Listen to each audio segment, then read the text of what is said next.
Hello,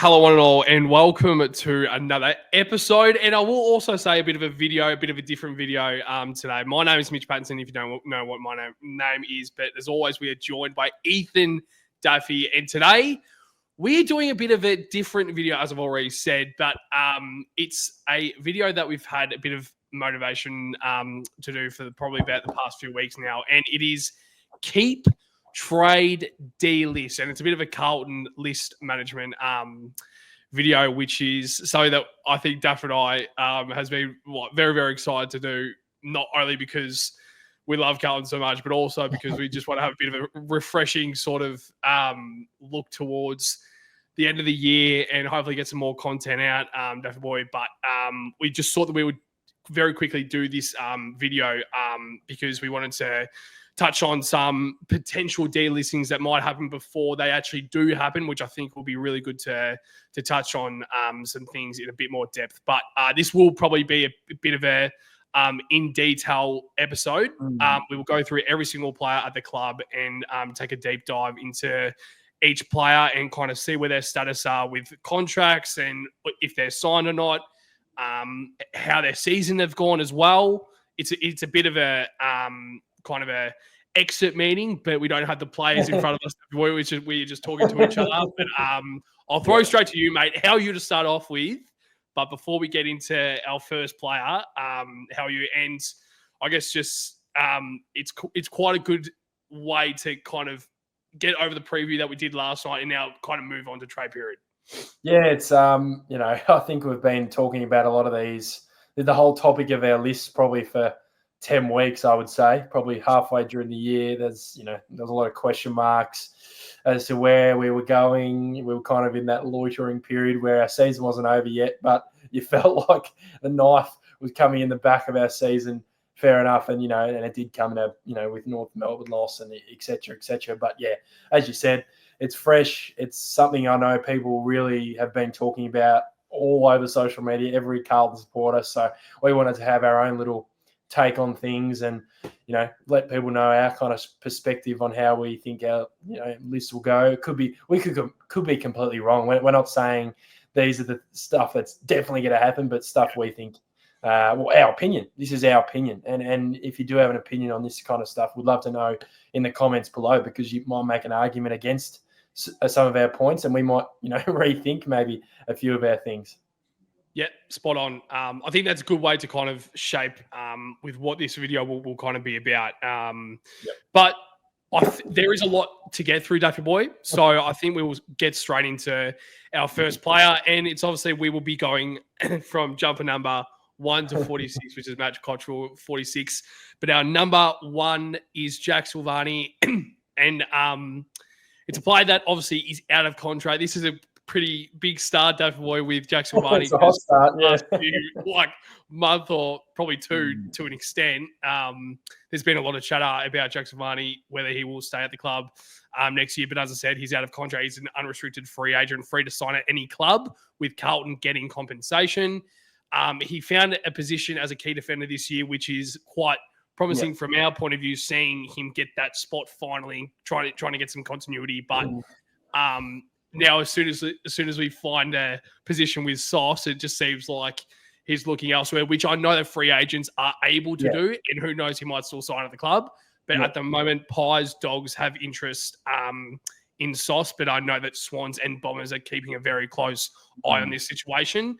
But I'll throw straight to you, mate.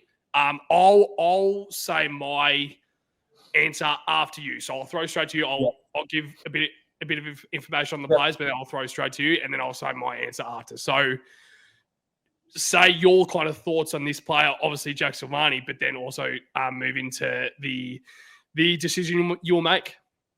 Yeah, it's interesting with Jack. I feel like 3 years ago there was links to him moving out of Carlton because he just couldn't find a spot. It was kind of in that T kind of end of 2020, into 2021. There was rumours where he might head off to Sydney or other teams. I know St Kilda wanted him at some points, obviously with the link with his dad. We've spoken about that a fair bit. But, yeah, it's like you said, he's finally found a position where, he was floating around for all of his career, I would say, apart from this year.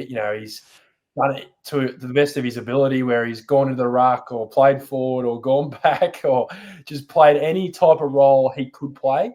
And I feel like, the narrative around him is that we haven't treated him correctly, but I actually think that's the complete opposite.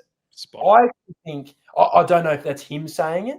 I'm not going to put words into his mouth, but people are saying this, whether it's the media are saying it a lot, that he feels like he, is worth more or doesn't get enough credit. But I actually think that's completely the wrong narrative. And I don't feel like they have a proper feel of the situation as well as we do as supporters. I think, he's played every opportunity he gets. I know the end of 2023, he had injuries and then came back when we were on that run, but you can't change the formula that you're winning with.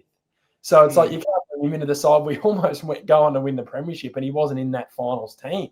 So I'm not sure what he wanted out of that situation.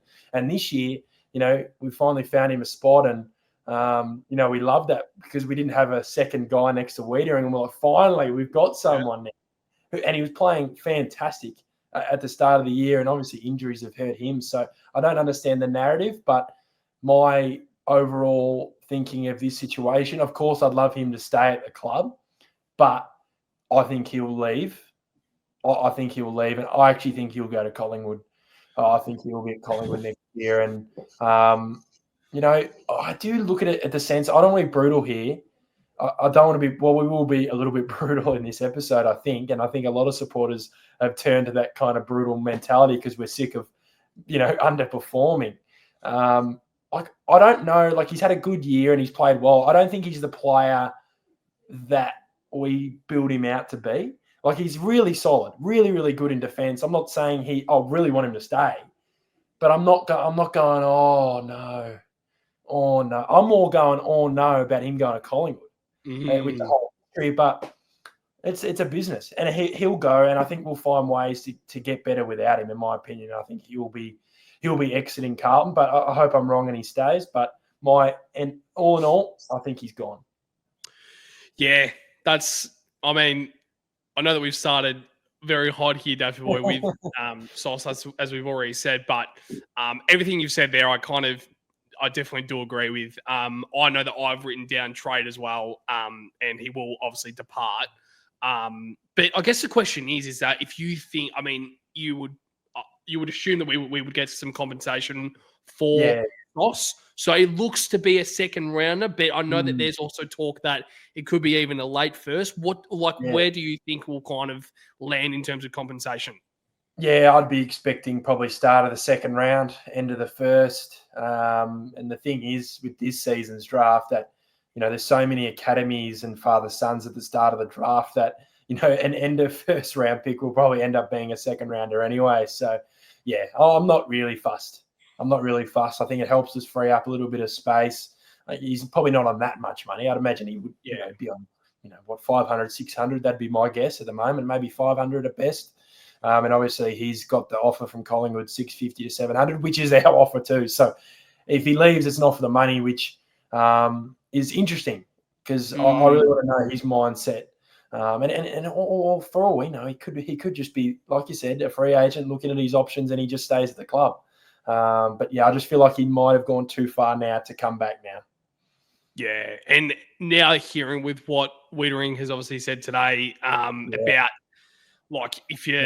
if you're in and you're willing to improve the club, stay. But if you're not and you're looking elsewhere, leave. Yeah.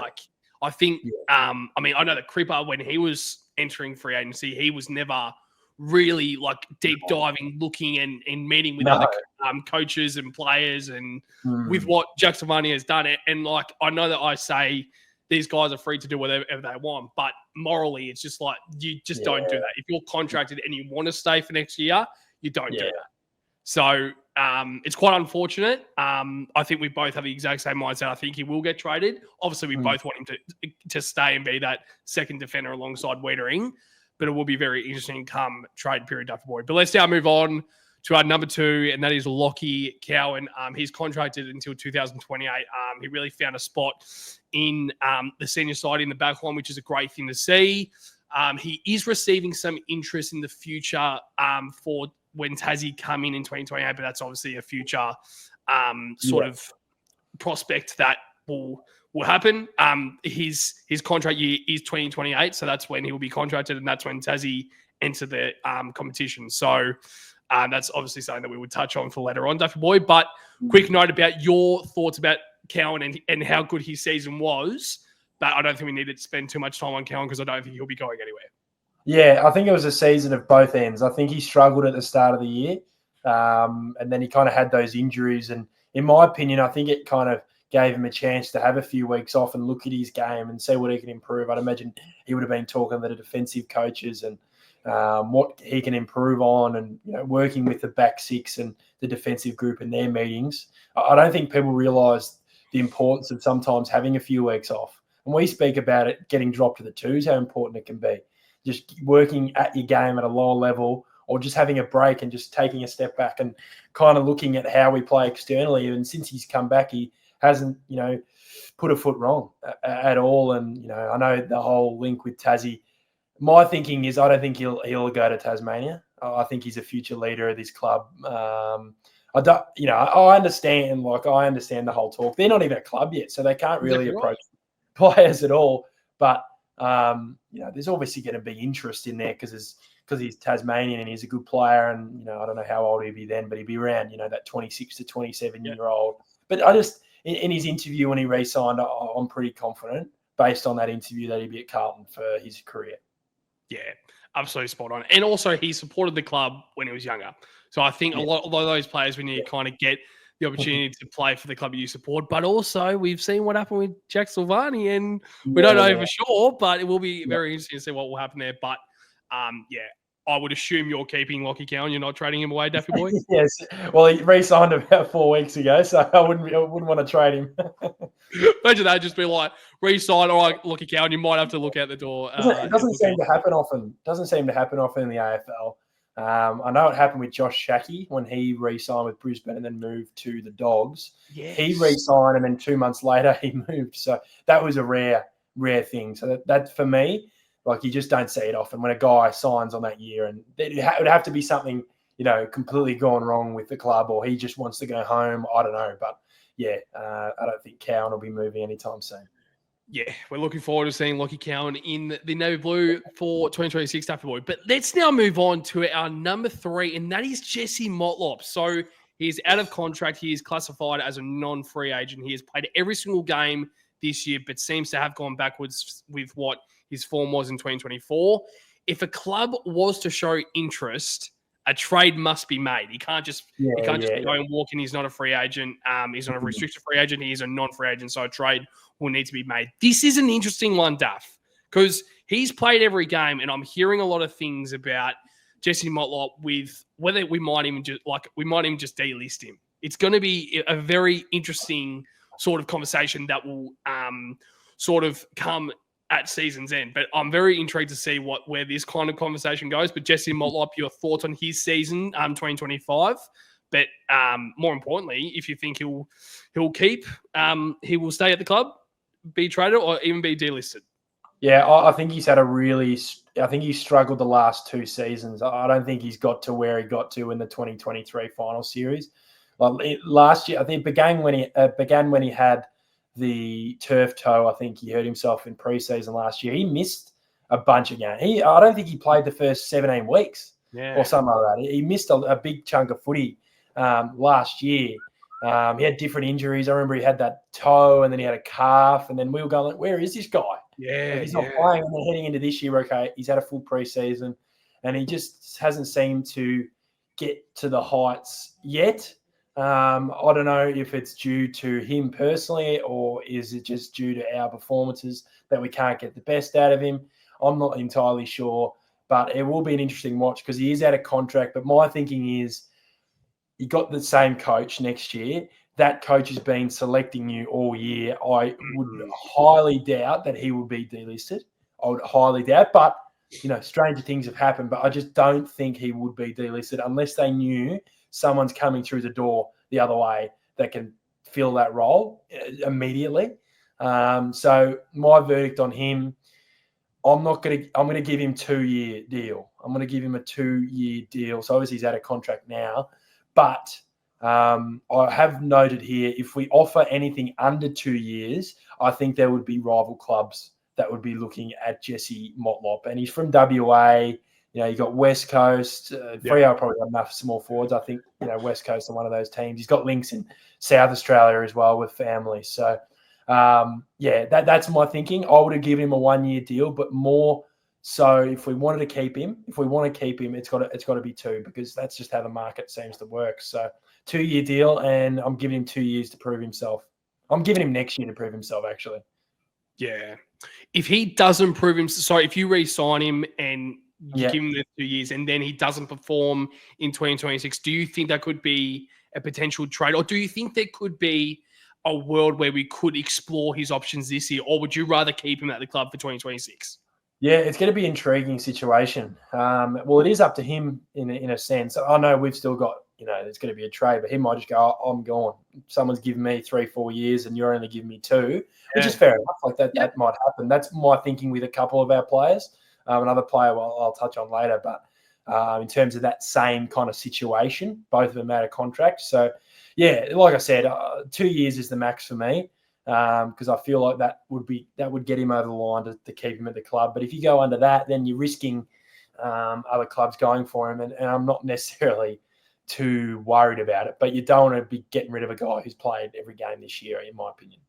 Yeah, no, exactly right. I know that you have obviously said keep, and I definitely have said keep as well. But once again, it will be very interesting to see what will happen come season's end, Dave Boy. But let's now move on to Ollie Hines, our number 4. He's contracted until 2026, has slotted into our back 7 swiftly ever since moving back, transitioning into the back line at the start of the year.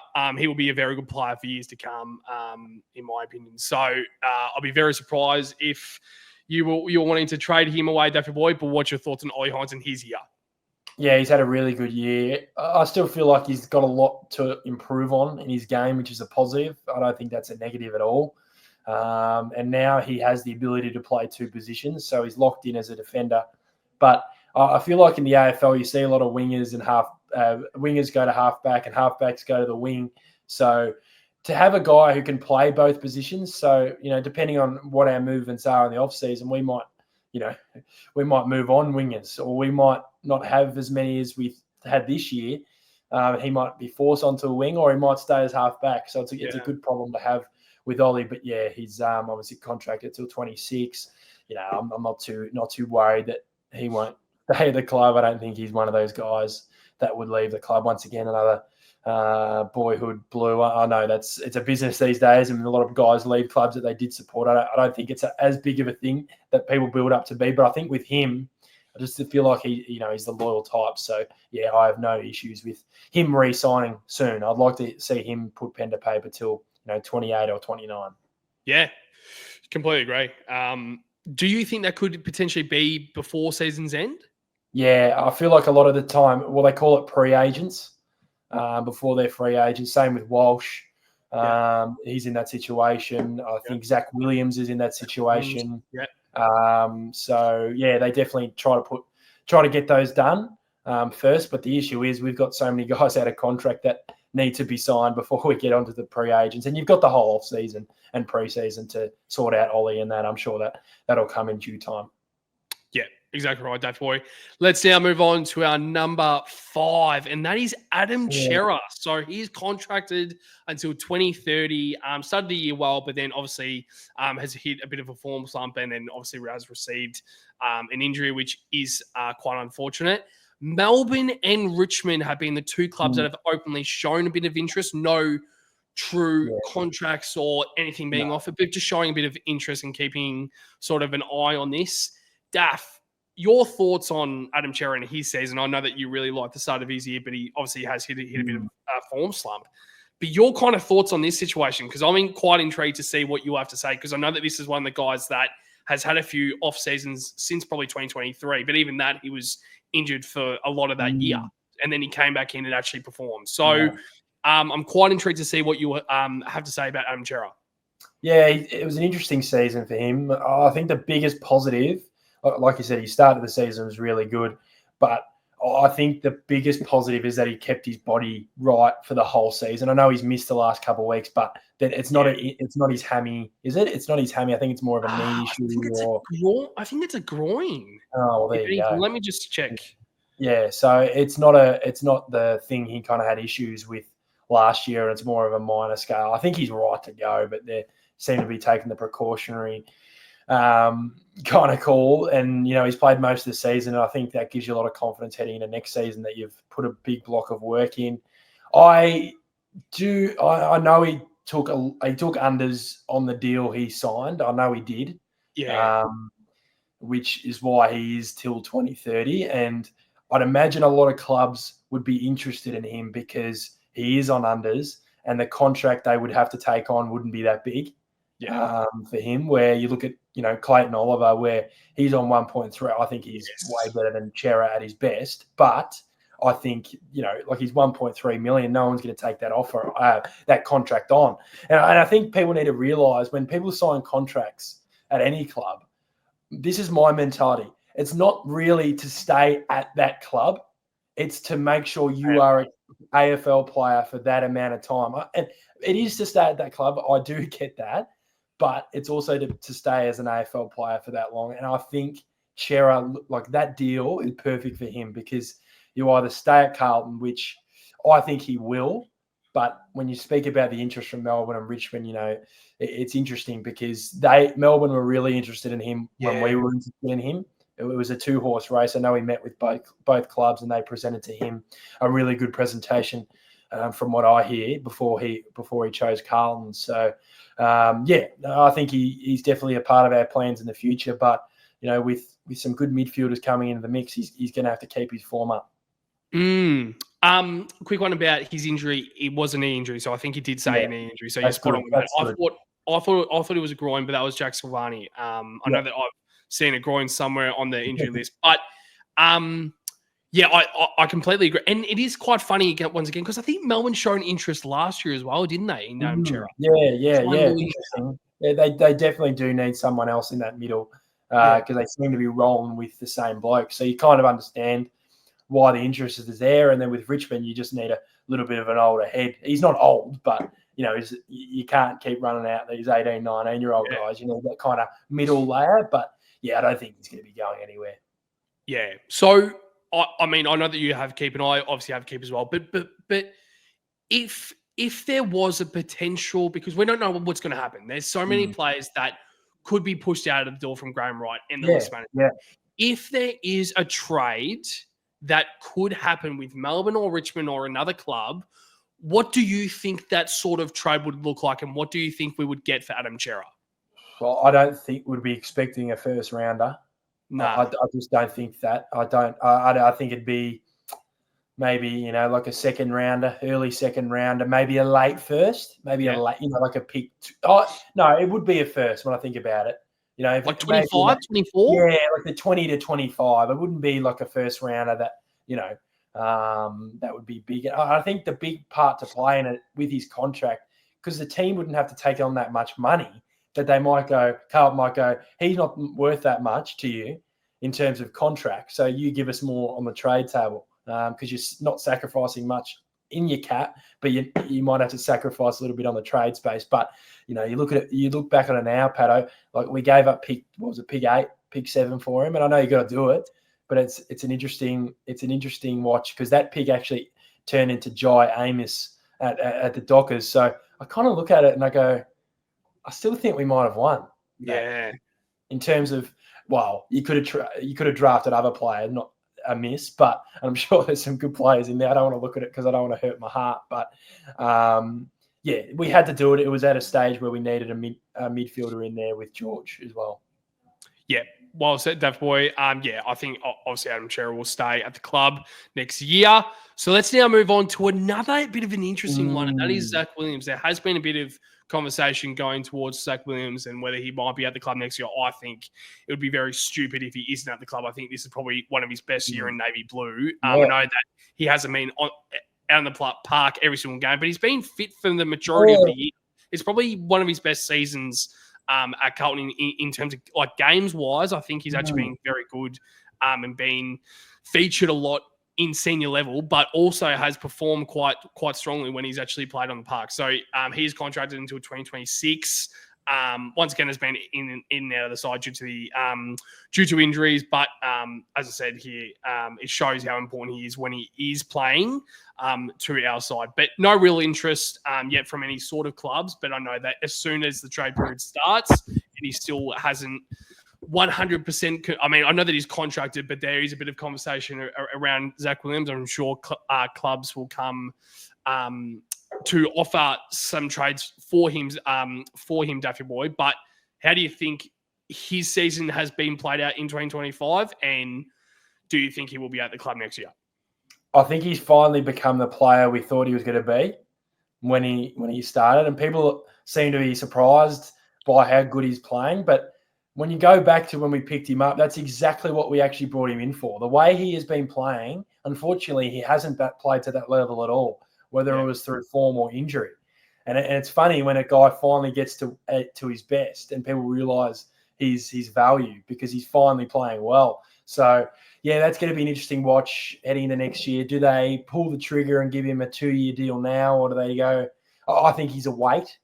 Because if you give him 2 years, like what is he now? I think he's 30. He's turning 31 this year. Yeah, wow. So 2 years is probably a max for him, to be honest. I think that would be a max for him. I don't think he'll move elsewhere unless we don't offer him something. Like if we offer him unders, like whereas you're almost forced to go somewhere else. But I think we wait it out until next year, halfway through the year, see how he's going, see how his fitness is going. Because let's be real, I don't think we can trust him at the moment.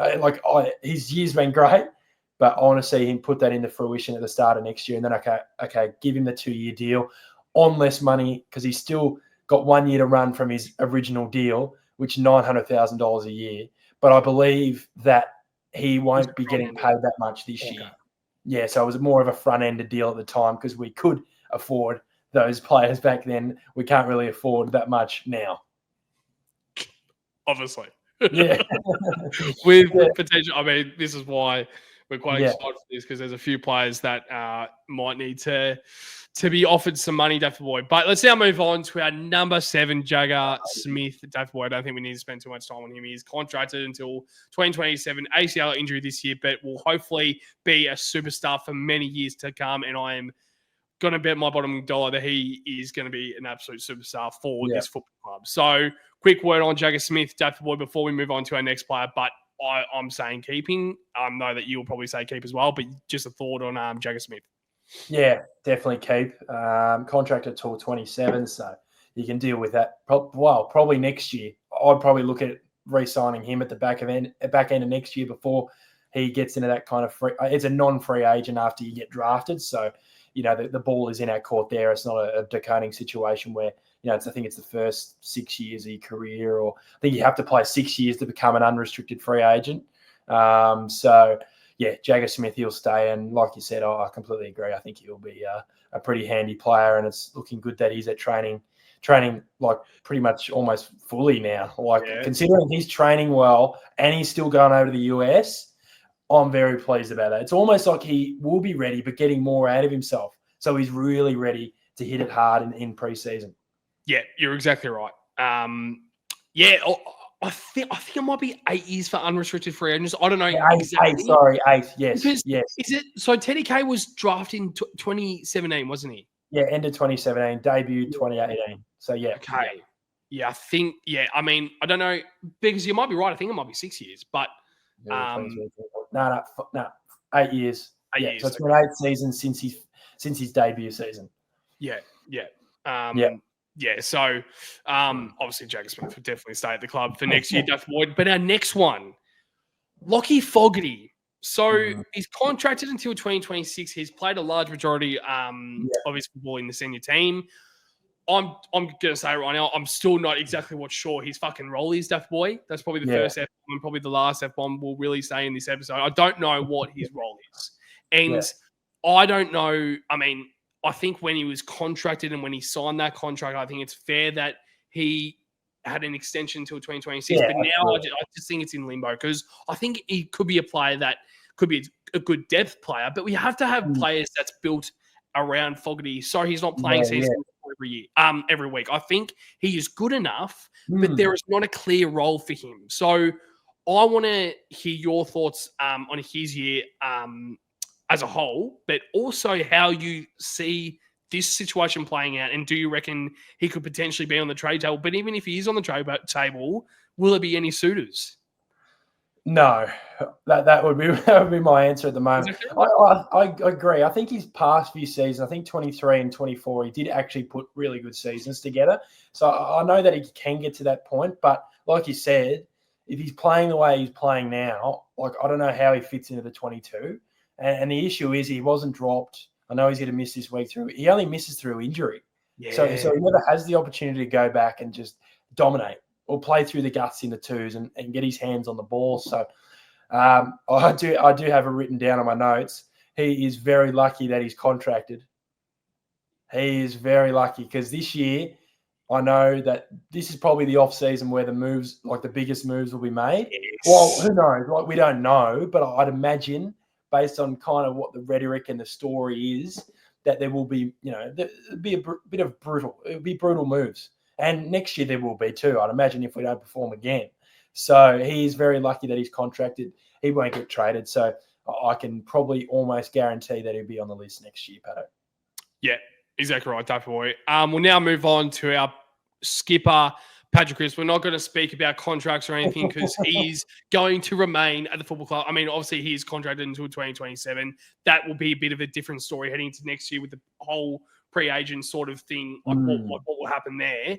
But your thoughts, I don't really want to hear your thoughts with the contract side of things because he will be remaining at the club next year. But how you kind of have found his season this year, because I know that it hasn't been the All-Australian and Brownlow medal sort of season that we expect out of Patrick Cripps. Not really expect out of Patrick Cripps, but something close to it.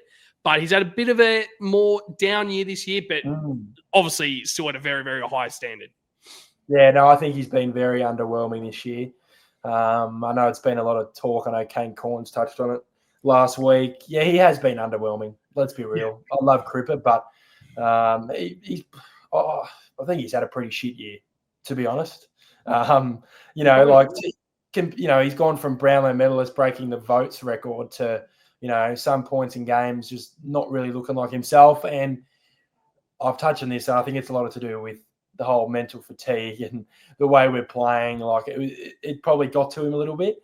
Yeah. But I don't think the start of his season was superb either. I don't think he, was fantastic in that part of the season. So if you're mentally fatigued at that point of the season, it's a bit of a worry. But we're not going to talk about the contracts. I think there was bullshit rumors about him going. That's not happening. That I can categorically say that will not happen. I know the best journo, Ryan Daniels in Perth, he is locked in. Like he knows everything that's going on in these teams. He says he will not be going. He will not be going to any of those teams. And the funny thing is, he's not going to go to fucking West Coast because you think he's mentally fatigued now, Patto. If he went to West Coast, we're not even going to talk about that because it's stupid. He will never leave. And when he gets to end of his 2027, he's going to be in veteran status, really. So, he will probably be on a max a 2-year deal after that, maybe, or a 1-year deal. Yeah. Like it's scary to think about, but that's what's going to happen. And he won't leave. And I think at the back end of his career, he'll find ways to help us grow our list and keep these younger guys because he's a selfless guy. And I know that his contract now is actually $1 million a season. So it'll be interesting to see when he gets older, the pay cut he takes and the ability to keep guys like Jagger Smiths and, Cody Walkers and guys like that. I know that he'll be the selfless person we all know he is. Yeah. Well said, Daffy Boy. Let's now move on to Harry McKay, our number 10. I think my opinion on the whole contract and the whole trade rumors, I think it's just bullshit to kind of get a bit of a rise out of Carlton supporters and to give the clubs that might be showing interest in Harry McKay a bit of hope. I don't think it's correct at all. He's contracted until 2030 at the Carlton Football Club. He's had a few issues this year with injuries, concussions, and personal reasons. But when he is fit, he's arguably our most important player. Yes. Sydney have shown interest with other clubs likely to ask the question in future weeks. I'm just going to say right now, he is going to stay at the Carlton Football Club. But I want to hear your thoughts, Dr. Boy, on his season when he has played. A quick word, because I know how much I love this player. He's probably your favourite player at the club. But a quick word on if there's any sort of world in your mind that you could see Harry McKay in a different jumper next year. Yeah, I completely agree with you. I think this talk, I'll touch on the guy later, but I think the other one's more of a chance of leaving the club. I don't think he will leave in Charlie Curnow. I will say his name. I don't think he will leave, but in my opinion, I'd probably let him go before Harry, but I don't think both of them will leave. Like you said, it is absolute rubbish. This talk about, now he's playing well, that his value's up. I understand that argument. I understand that. But he is not leaving. He said he's not leaving. He said it. Yes. He said he's not leaving. I know the club can go, Harry, we want to let you go. That can change. But no, he's not leaving. And Graham Wright said those top A-grade players are not leaving. We need more players. If we cut any of these guys, people listening, be prepared, we'll be worse next year if we cut these guys. And it really depends on where people want to go. Do they want to go down to go up? I don't think we will, because we've just got too many guys in there to go down again. The only way, I don't think he's worth anything. I don't think anything that they could give us right now, unless it's Harley Reid in a first rounder. But even that, are you taking that? I'm not taking that. No, I'm not taking it. He's a key position player. Yeah. He plays multiple roles. He can play second ruck. He goes up the ground. His ability to run up the ground is great. He's had an up and down year because he's obviously had he's had injuries. He's had mental health issues, which is a shame because he hasn't really reached the heights that we know he can. So, yeah, Harry won't be leaving the club next year. It's extremely well said. I think it's stupid. Unfortunately, it's just negative media talk to get the whole AFL world talking, because obviously it's one of the best key forwards in the competition. If there's a rumour that's going to happen that McKay might not be at the club next year, of course there will be some sort of engagement coming towards that sort of news breaking. But yeah, I think it's stupid. Harry McKay is a required player, as Wright loves to say. He's a required player and he's a contracted player. He will be at the club next year. So well said, Dapper Boy. But let's now move on to a different. This is probably, I know that we've already gone through a few players that have been a bit of an interesting in an interesting position. But Mitch McGovern now, number 11, he's out of contract. His contract status is a non-free agent, which means that if he was to depart, it will be a part of a trade, which is crazy to me, because I'm thinking, he will probably leave and we might get compensation. No. If he leaves, there needs to be a trade. So he has played 17 games this year, which is a large majority of the season, being shifted into the forward line at stages this year. Brisbane have shown interest, while Essendon is also monitoring the situation. Other clubs will show interest. Also, Daff, I'll throw straight to you. Your thoughts on his season as a whole, because he's played a large majority of the season, which has been quite good. But this whole situation with Mitch McGovern potentially departing the club, or might not even being offered a contract, and might be delisted as well. So that's another thing with the non-free agent. If you aren't offered a contract, obviously you will be delisted. So I'll throw straight to you. Very, very intrigued to see what you have to say. Yeah, well, the whole situation's kind of been the last couple of weeks where he didn't reach the contract trigger to get the 1 year. And, they asked Vossi about it and he said it's more based on his form or whatever, which I'm a little bit skeptical about that kind of thought. I actually think they know what they're doing. It is brutal to not play a guy so he doesn't reach his trigger, but He still needed 2 games. So even if he did play this week, he couldn't reach that trigger for the 1 year. And it would have been on a deal that they would have agreed to a few years ago. So his value would have been higher. Carlton would be thinking, well, we're in a year now where we can't really afford to have this guy just have an automatic extension to his contract. So I'll just say it here. This is going to be my first brutal call of this episode. I'll be delisting Mitch McGovern from Wow. And I think if we offer him 1 year on our terms, there will be other teams that will offer him more. There will be an Essendon, like you said. Brisbane are interested. If we give him 1 year, it could go out of our hands, Patto. So my thinking is, it's like, I've kind of looked at a best 22 for next year, and he isn't in there. He isn't in that 22. And I know there's depth and we need all that kind of stuff. But my thinking is, if we offer him 1 year, he will go, because I think Essendon, like you said, we say he's a very Essendon player, Mitch McGovern, because he can play both ends of the ground and, he's a bit of a, like he can do a bit of everything. And I feel like they could offer him a 2-year deal and then he'll just go, I'll just go there, So, and then I also think, do we really want to be playing around with that? Do we just want him on Monday when the delistings happen? He's gone. We move on. We just move on. And I think that has to be the case, Patto. He will be delisted from me. And that's my first delisting of this episode. That's crazy. He's 30 and he's obviously turning 31 in 2 months' time. October the 11th, 1994 is his date of birth. So he'll be heading into next season 31 and will be 32 in October next year. So, I mean, I'm probably not against it. And I don't think Essendon should really be offering him any more than 1 year as well. I think whatever the club, whoever comes at McGovern and offers him a contract, I don't think it should be any more than a year. I think I'm keeping him in terms of key stocks. That's the only reason. I feel like it would be very interesting to see what would happen if O'Farrell was fit. I agree. And there was no conversation about Sauce. I probably would have Mitch McGovern as delisted as well.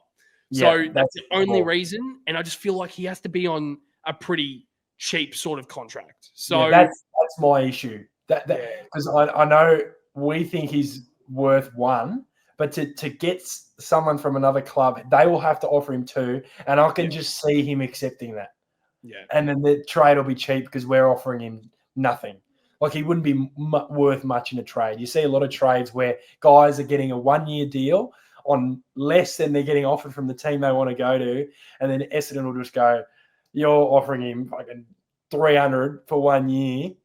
He's not worth much. We'll give you a 3rd or 4th rounder," and then that'll be done. Where I think you can set up your postseason and can get a replacement for him quicker if you just go Monday, bye-bye, you're gone. And, and I'm not saying he is a bad player, but we've got a guy who's going to be in the top 10 of the draft heading into next year, and Harry Dean. He will play. He's a solid chance to play the first week next year. Really, he's one of those guys. And I'd rather be playing him than McGovern. And I know O'Farrell's out. He's probably out for half the season, I'd imagine. Probably half the season. It's usually that 9 or 10 month for the ACL. And your point was really good with O'Farrell. It did make me think about keeping McGovern, but I'm also like, nah. Like, we just got to be brutal, in my opinion. But like you said, I wouldn't be against the 1 year, but I'm just going to go and just bite the bullet and cut him out. Yeah, completely agree. I'm probably not against him being delisted, but I'm going more of the safe side with him getting a contract and staying at the club. But, Daf, we are already 45 minutes in. It could be a bit of a longer episode, so I'm just going to say this right now, but I think we definitely, heading into this episode, we are quite, we are excited about this stuff because we can finally talk about something else other than the previews or the reviews of the shit games and the dead rubbers. But our next player is our number 12, Tom De Koning. So he is out of contract. It's been everywhere in the media. Everyone knows the situation. Yeah. He is a restricted free agent. Carlton can't match the offer. So the only way that he can really stay at the club is if he takes a dramatic pay cut with what St Kilda are offering with the 1.8, 1.7. We don't know exactly what their reported contract is, but it's around that, obviously. It's 12 million, if I can speak English, 12 million across 7 years, Daffy boy. But it has been rumored that the offer has been up to 1.8 mil, and we are still offering 1.1 across the 7 years as well. It's not like we're offering any less years. We are actually offering 7 years for 1.1. So, Daff, your thoughts on his season as a whole? But let's try and transition into more of the contract and the whole situation with Tom De Koning, and if you think he will be at the club next year. Yeah, I was actually looking at the votes we did this year. The first half of the year, I haven't done the second. I haven't counted the second half, but he was featured a lot in our votes in the first half of the season. He was, and he was in our top 5. And I think his form has reflected our form in terms of, we were kind of hanging on. Our season was hanging on. He was playing well. And then we had those just losses that just killed our season. And he just seemed to just fall away. His season seemed to fall away, whether it was his own doing, a little bit underdone. He was a little bit underdone. I know he had that struggling to breathe in some games, which was just ridiculous that we were playing him. But it's a sad situation.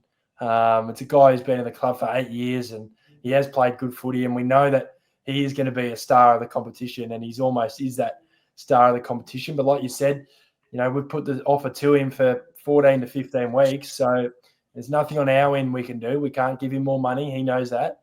And I think the offer we've given him is pretty good as well. I think it's probably, I'd say he's worth around that. I'd say he's worth $1 million in terms of, I think there'd be, a lot of clubs value him at probably around there, 1 to 1.2. I'd imagine that's probably it's just the footy world these days.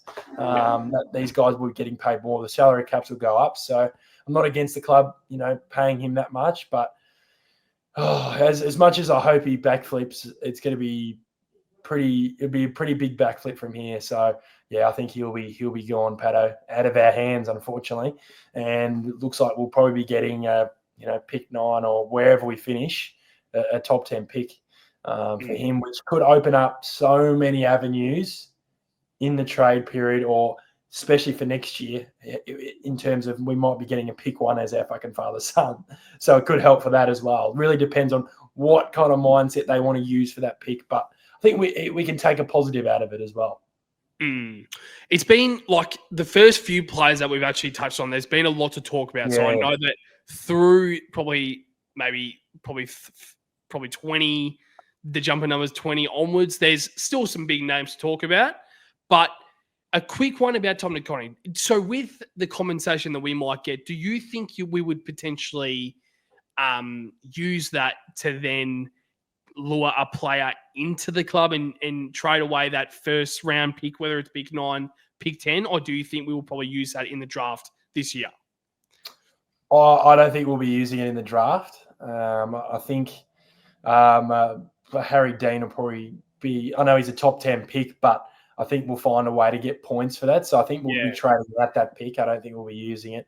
But like I said, I don't know if it'll be used for, is it for future? Is it to get picks next year to get points for Walker, which will be hard to get? I know that it's going to get harder and harder by the year to get father-sons. Yeah. So they might be preparing for that, which I really don't mind either. But if there's someone out there that, they might go, gee, he's on the outer somewhere. I probably think Zach Butters will be at the Bulldogs, whether it's the end of this year or the end of next year. I think that's a bit of a verbal agreement that I think will come to fruition, whether they do it this year or he walks next year. So, there might be a player out there where we might go, gee, that's a defender that we can replace Silvani with, or that's a mid that we go, wow, he's the real deal, or a halfback, or a Papley, or I don't know. I wouldn't give up a top 10 pick for Papley at the moment, just in terms of his age, but he's definitely a need. So they've just got to weigh that up. So they're going to be creative with it. I think it will definitely be traded out. It will not be used in the draft. Yeah. Wow. Yep. That is I mean, hearing that, I was probably more on the side we probably would use it. But hearing that, I'm like, okay, maybe we don't use it, then maybe we look elsewhere and try and utilize bringing in a player, or as you said, heading into the next few years, maybe try and track our future next year with Cody Walker coming in and making sure that we do have enough points. But yeah, unfortunately, I think TDK will be departing the club, but I think we both obviously hope that he does stay, but very, very unlikely at this stage for the boy. But let's now move on to our number 13, Blake Acres.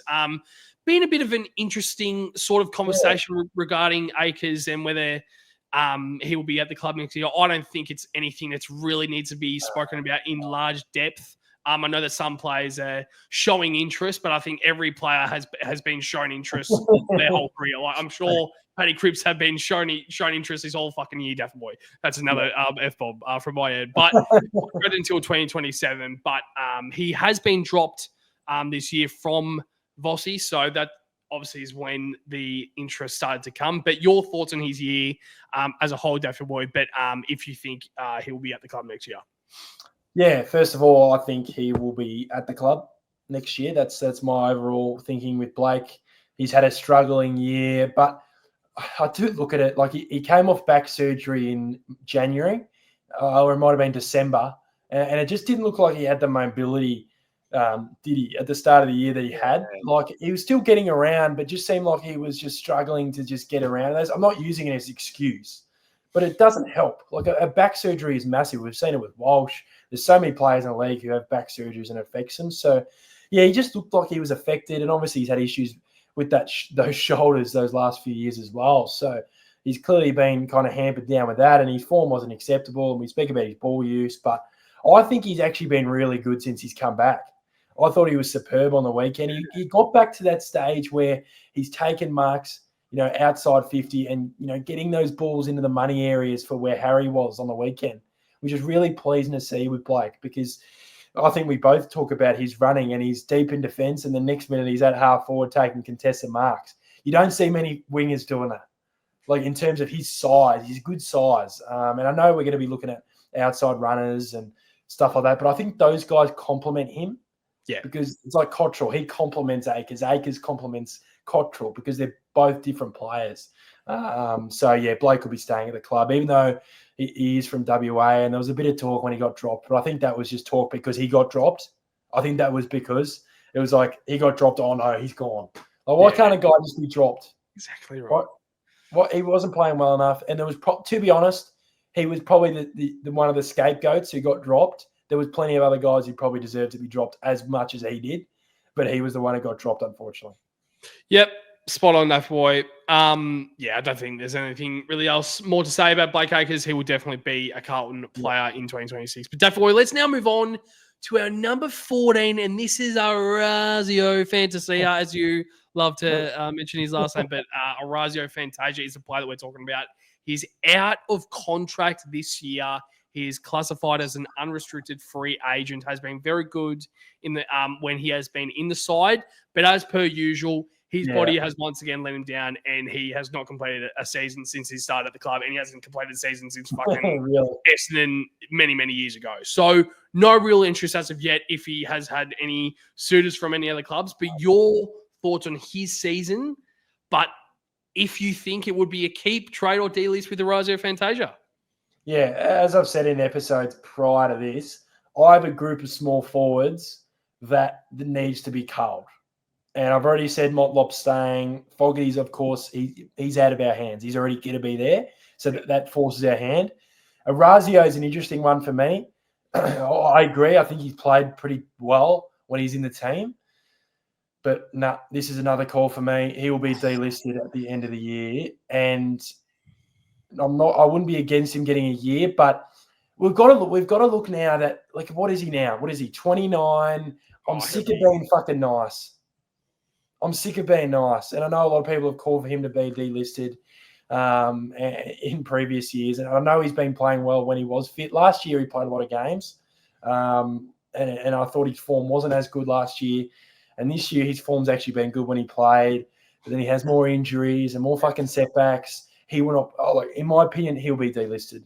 It's going to be one of those brutal calls. And he's going to be one of those in the small forward group for me that will be delisted. I'd love to know your thoughts, Patto. Yeah, he's 29, so like as you said, he is 29 years old, and his birthday is in September, so he will be 30, and he'll be 31 next year, in September. So hearing that, I'm like, maybe we don't offer him a contract. I feel like I have been quite ballsy with some of my kind of choices for the rest of the list. I've chosen to keep him, and I think I'm more on the side of. And you said it a few weeks ago on a preview or a review show about like how we always rely on potential rather than what they actually are performing right here, right now, to this day. And once again, I think his potential is definitely the small forward that we're looking for. Yeah. But it's not on the park. Jack Martin was the same thing last year, and we made a big list decision and said, you know what? No, delisted, gone. So maybe that's something that might happen with Arazio Fantasia. I hope he can. I hope we do offer him another year, and I know that you think the same. But you hope that we offer him another year and him play every single game in 2026. The Arazio Fantasia we all know and love. I'm saying keep, but I completely agree with you about the delisting decision. It's going to be another interesting one that will happen. Conversation that will happen when the delistings do happen. But Daffy Boy, let's now move on to our number 16, Ben Kemperi. Don't think we need to really touch on too much about Ben. He is contracted until 2026. Been very good in the VFL all year. Was stiff to not be featured in the senior side. Probably if he didn't get suspended, I think he probably would have been featured. A quick word on Ben Kemperi. I know that you're a big fan of him, and obviously he will be at the club next year.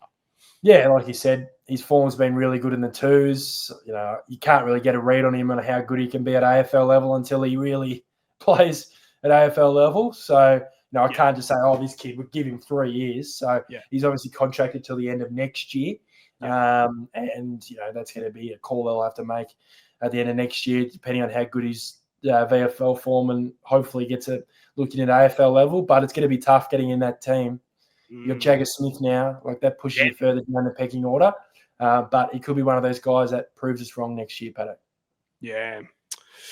I mean, I think there's nothing. I mean, also Cooper Lord as well, improving as well. That will be another interesting conversation come at the end of probably next year, 2026. But Daft Boy, let's now move on to Brody Camp, our number 17. He is out of contract this year. He's a non-free agent. If he departs the club once again, he will be he will require a trade, but if not, he will be delisted. I think it will be very stiff if he does get delisted, but you have been quite harsh, so I do want to throw straight to you. No, because I'm actually quite intrigued because I mean it's not like he's really been proven shown enough to get a guaranteed contract, and he has missed all year due to an injury. So very intrigued to see what you have to say. I would just say I'm keeping him, but I'm intrigued to see what you have to say. Yeah, he is. It's intriguing because he had the interest. Well, he almost went to St Kilda in the trade period. They really wanted him. They offered pick 40. Carlton told him to get stuffed. So, it's clearly they've got interest in him. He's a key stock. I think he's better as a defender. I think he will be a defender next year at Carlton because I will be keeping him. My fear is it could get out of our hands, Patto. This could get out of our hands. I know he's has to be a trade, but if he goes, I want to go somewhere else. This is what I've written down. I'm going to offer him a 1 year deal. 1 year deal. I think that's fair. You spoke about his body. Obviously, it's unlucky the Achilles, but he's not a guy who's set the world on fire. Yeah. Exactly. But I think he's a guy we still need in our club, and I'm delisting McGovern. So I think we have to keep Kemp in that position because he can play both ends of the ground. But particularly, we probably need him in defence if Gov is gone. That fills the Gov void, in my opinion. And then we've got Dean coming in. Lewis Young's had good form in there. So, but my issue is, I said this about Mlop. This is even bigger. If we offer him 1 year deal, I can see rival clubs offering him more and him going. And one of those clubs being St Kilda. That's when it gets tricky. Because then I go, just give him one. Just give him 1 year. But if you really want to keep him and other people are offering him more, and he goes, I want 2 to guarantee myself a Carlton, then you give him 2. That's in my opinion. But in an ideal world, it's 1.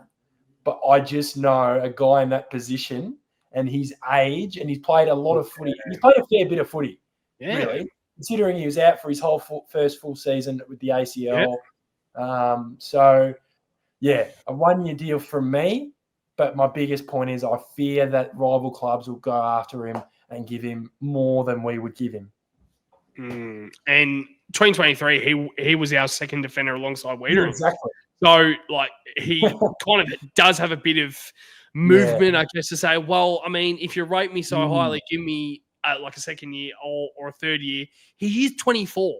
So he's now starting to head towards that sort of period where clubs can offer probably a 4-year deal to make sure that he gets security at AFL level. So that is actually something that will be very interesting to see what will happen. We won't touch on too much about Brody Camp here, right now. I think he stays. You think he stays. But once again, we will find out more come the trade period, Dr. Boyd. But let's now move on to our number 18, Sam Walsh, contracted until 2026. Had an interesting 2025, was quite poor to start the season, then started to find some form, but then got injured again until making his return last week. He's important in the side, is unmatched. So Hawthorn, Geelong, and St Kilda have all expressed their interest. I think that's... I mean, once again, I think everyone should be showing interest in Sam Walsh. I don't think it's so out of this world to show interest in Sam Walsh. Your thoughts on his year, David Boy, and a quick word about if you think he will be at the club next year. Yeah, it's like you said, there's going to be every club's going to be interested in him. It'd be a bit stupid to not do their due diligence on a guy who is a pre-agent. He's got one more year. And that's usually the point where people go for trades when they've got 1 year left on their deals. So, no, I'm not worried that he'll go. He's the future captain of the club. I think that I'm hearing the deal will be a 4-year deal, and he will sign very, very soon. So, yeah, I'm not too stressed about Walsh. Like you said, he struggled at the start of the year. He just needs a full preseason. I think if he gets a full preseason heading into next year, I can see him being a top 5 player in the comp. Just based on what he can do. I'm not stressed. I'm not really stressed. I'm just more worried about, he's had these just random injuries that seem to keep, annoying him. But to me, he's I know it's been 2 years since that final series, but for the way he stepped up in those games, and not just one game, the whole series, he won the fucking finals player, and we didn't even play in the grand final. Yeah. That's the biggest thing for me. And the way he's professional, he gets the best out of himself. Even when he is struggling physically, he does try to get the best out of himself, even if his performances aren't great. You can see it out on the field that he works his ass off. So, yeah, he'll be staying, Patto. Yeah, don't need to touch on any more about Sam Walsh, boy. Let's now move on to our number 19, and that is Corey Durden. Probably a bit similar to Lockie Fogarty. He's very, very lucky that he is contracted for next year. Yeah. So 2026, as I just said, is when his contract expires. Carlton would have expected more out of Durden in 2025 with Ois departing the club last year. The position there for him, the position was there for him, but unfortunately, I don't think he is the answer. That's just quite blunt, but I think it's quite obvious. So would be surprised if any other clubs would have interest, but we'll know more come trade period.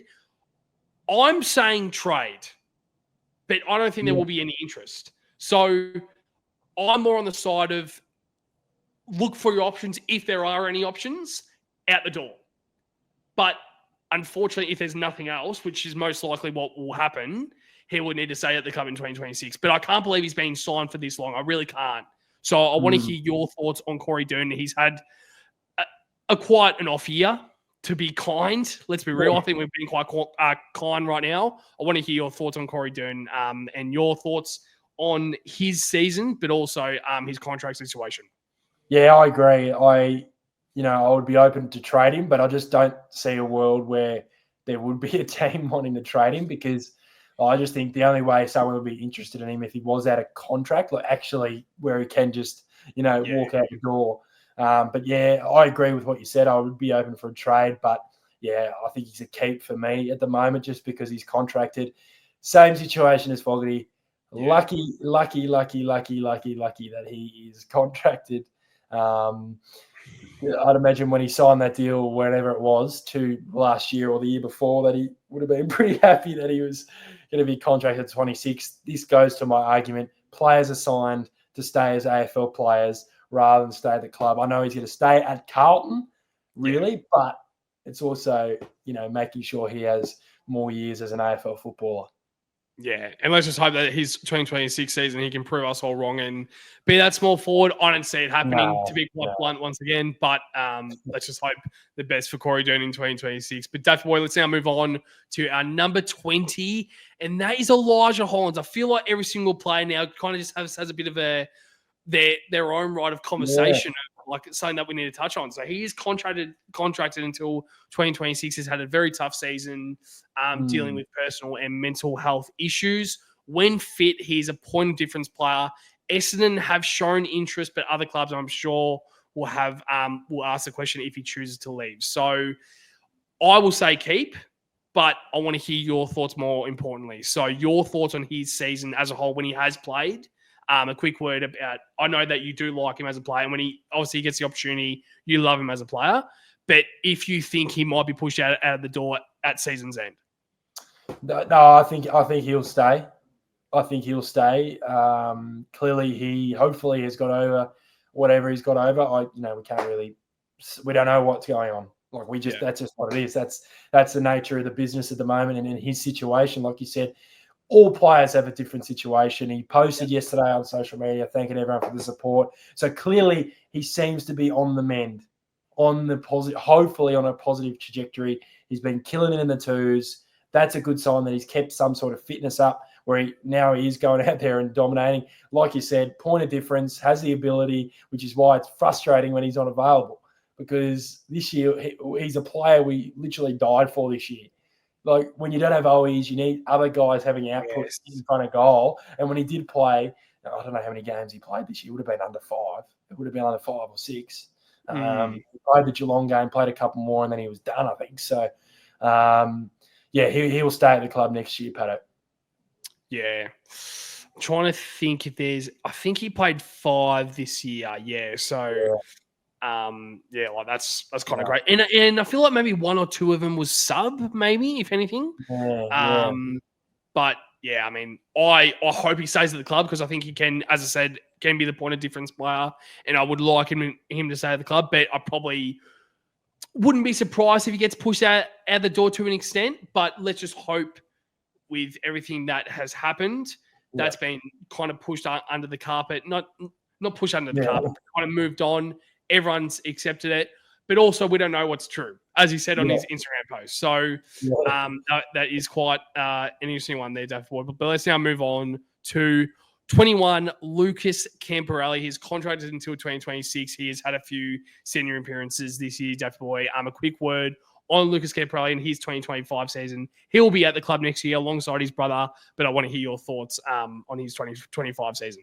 Yeah, well, he came out of the blocks quickly in season 2025, but he played those 2 games. I thought he might have been a little bit unlucky to be dropped. I think because we were losing games, they needed to change something up, which I understand. We look at it now and you go, why was he dropped? But that's why those guys are paid a lot of money, the coaches, to make the decisions. I know we probably don't agree with some of the decisions they've made this year, but clearly they know more than us. Let's be real here. We're sitting here externally. They're internal. They know how he's going personally, what things he needs to improve on. He's another wing option. And like you say, he'll be at the club with his brother next year. I don't think there's too much other things to kind of touch on with him. Yep, well said, Daft Boy. Another player that I think will be kind of similar in his sort of own right is Harry O'Farrell. It's very unfortunate that he, as you've said, will probably miss for the majority of the 2026 season. He's contracted until 2027. He isn't going anywhere. He's our future key defender for many, many years to come. A quick word on Harry O'Farrell in his 2025 season, Daffy Boy. Surprised me a lot. Yeah. I knew he was good. People were rating him when we drafted him. And I know defenders seem to go a bit later in the draft, but he surprised me. He's just re-signed till 2027. What was it, 5, 6, 7 weeks ago? So, really pleased that he's at the club till 27, and that's pretty much all we need to touch on. I don't think he'll be ever leaving the club, Patto. Yeah, spot on, Daffy boy. Let's now move on to our 23, Jacob Wiedering. There's been no real conversation regarding Jacob Wiedering. I think it's more because he's contracted until 2027, so it's that extra year that he doesn't really need to have any interest. He's our superstar key defender. He has had a bit of a down season this year, Duffy Boy, but I want to hear your thoughts on his season as a whole and what you think might need to change with him to make sure that he gets back to his best in 2026. He's actually contracted till 2031.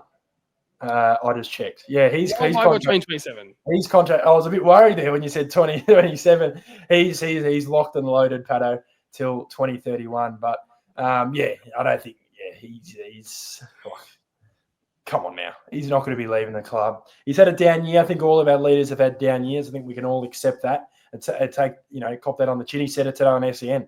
He said it. Us and the leaders weren't good enough. Haven't been good enough this year, and you can't expect young guys to just drag the group along. So, and that's why the results have gone the way they have, Patto. I think that's just the reality we live in. We've got to accept it, and we have accepted it, I think, as a fan base now. I think there was a period there where we were really finding it hard to accept that we were shit, and you could do a whole public outcry of how bad we were, and that was understandable. But now we've kind of gone through the weeks and weeks and weeks where, Wiedering won't be leaving, Patto. Yeah, I've just realised I didn't even change the slide. I was still at the Harry O'Farrell slide. I was like, good idea until 2027. I'm like, I was looking at. I double checked and I did a double take on my numbers, but I remember him signing a big long deal. So yeah, that's right. God. Yeah. There's a lot of information on my slide, Dave boys. So I'll probably need to make sure that I actually press and actually check that I've actually changed the slide, Dave boy. But let's now move on to our number 24, Nick Newman. I don't think we need to spend too much time on Nick Newman. He will be at the club next year. We are missing him tremendously for 2026. I hope that he can get himself back to his best next year. Quick word on Nick Newman and what you're excited for next year, Daffy Boy. Yeah, obviously keep Nick Newman. I don't think I really even needed to say that, but he leaves a massive hole in our defence. His ball use, I think his ball use is fantastic out of the back 50. He sets up a lot of goals, which people don't realise. He set up that big one last year when Harry kicked the winning goal against Brisbane. Him and Harry seem to have this connection when he goes forward. If you look at the highlights of Harry over the years and you see the guys feeding him the ball, I'd say probably 25 to 30% of the balls coming into him are Nick Newman. And I heard him speak about it last year, how he loves Newey kicking him the ball. So, love Newman. He's a leader. He's got the CUNT. He hates losing. He yells at his teammates when he needs to. And he just holds blokes in line on the opposition going, no, you're not fucking doing that shit. I love it. I love him as a player. One of my favourites for sure. Unheralded, underrated, and he will not be leaving, Patto. Yeah, that's a very good point. Underrated. Yeah, big time. He's underrated. Big time. Big. Yeah, I don't know how he can still be underrated. I mean, even at Sydney, what was that trade? Was it unrestricted or? No, we gave up like a fourth rounder or something. Yeah, that was a very, very good deal from our end. Yeah, and he's been at the club since 2019. First game was 2019 when he kicked that goal against Richmond. I remember. Yes. Yes. And we all thought we thought it was the final one. We're like, we're going to finally beat him, and then next minute we lose again. Cool. But well said. I think we are both very, very excited to see Nick Newman in 2024. Let's now move on to the number 25, and that is Jackson Binns. Probably a player who can be kind of in the same category as the Derns and the Fogartys, that he is quite lucky that he is contracted until 2026, has really struggled to break into the senior side for this year. Not much interest, if any, which is understandable from other clubs. I think I'm on the same side where I think I would want him to explore if there's any options at all, any suitors. I don't think there will be anything. But what's your thoughts on his season as a whole, 2025, Daffy Boy? But do you think he will be at the club next year, if anything, or do you think there could be some suitors coming his way? Yeah. Well, he did play like a little block of games kind of in that, he kicked a couple against St Kilda in that game. Yeah. I think that was he was actually playing okay in those couple of weeks, but he's not a best 22 player at the moment unless he improves. But like you said, very, very lucky. Obviously, I'll keep him. I don't think he'll be traded. He's contracted for next year, and it's almost a year for him and Fogarty and Durden to try their best and hopefully find something in their game that can cause them to get another extension at Carlton. But yeah, he'll be there. He'll be there next year. And I think the thing that keeps him on the AFL list is his running capacity. He's one of our best runners, arguably our best runners. He wins our time trial every year. I know Ed Curnow was the king, and now Jackson Binns is the king up there with Ollie Hines. So that's something that is crucial in this day and age. So that might end up getting him an extension. I don't know. I'm not saying he will, but that might be, where it's a depth option at the wing, which I'm not against. What is he?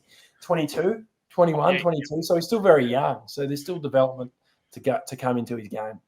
Yeah, he's 20.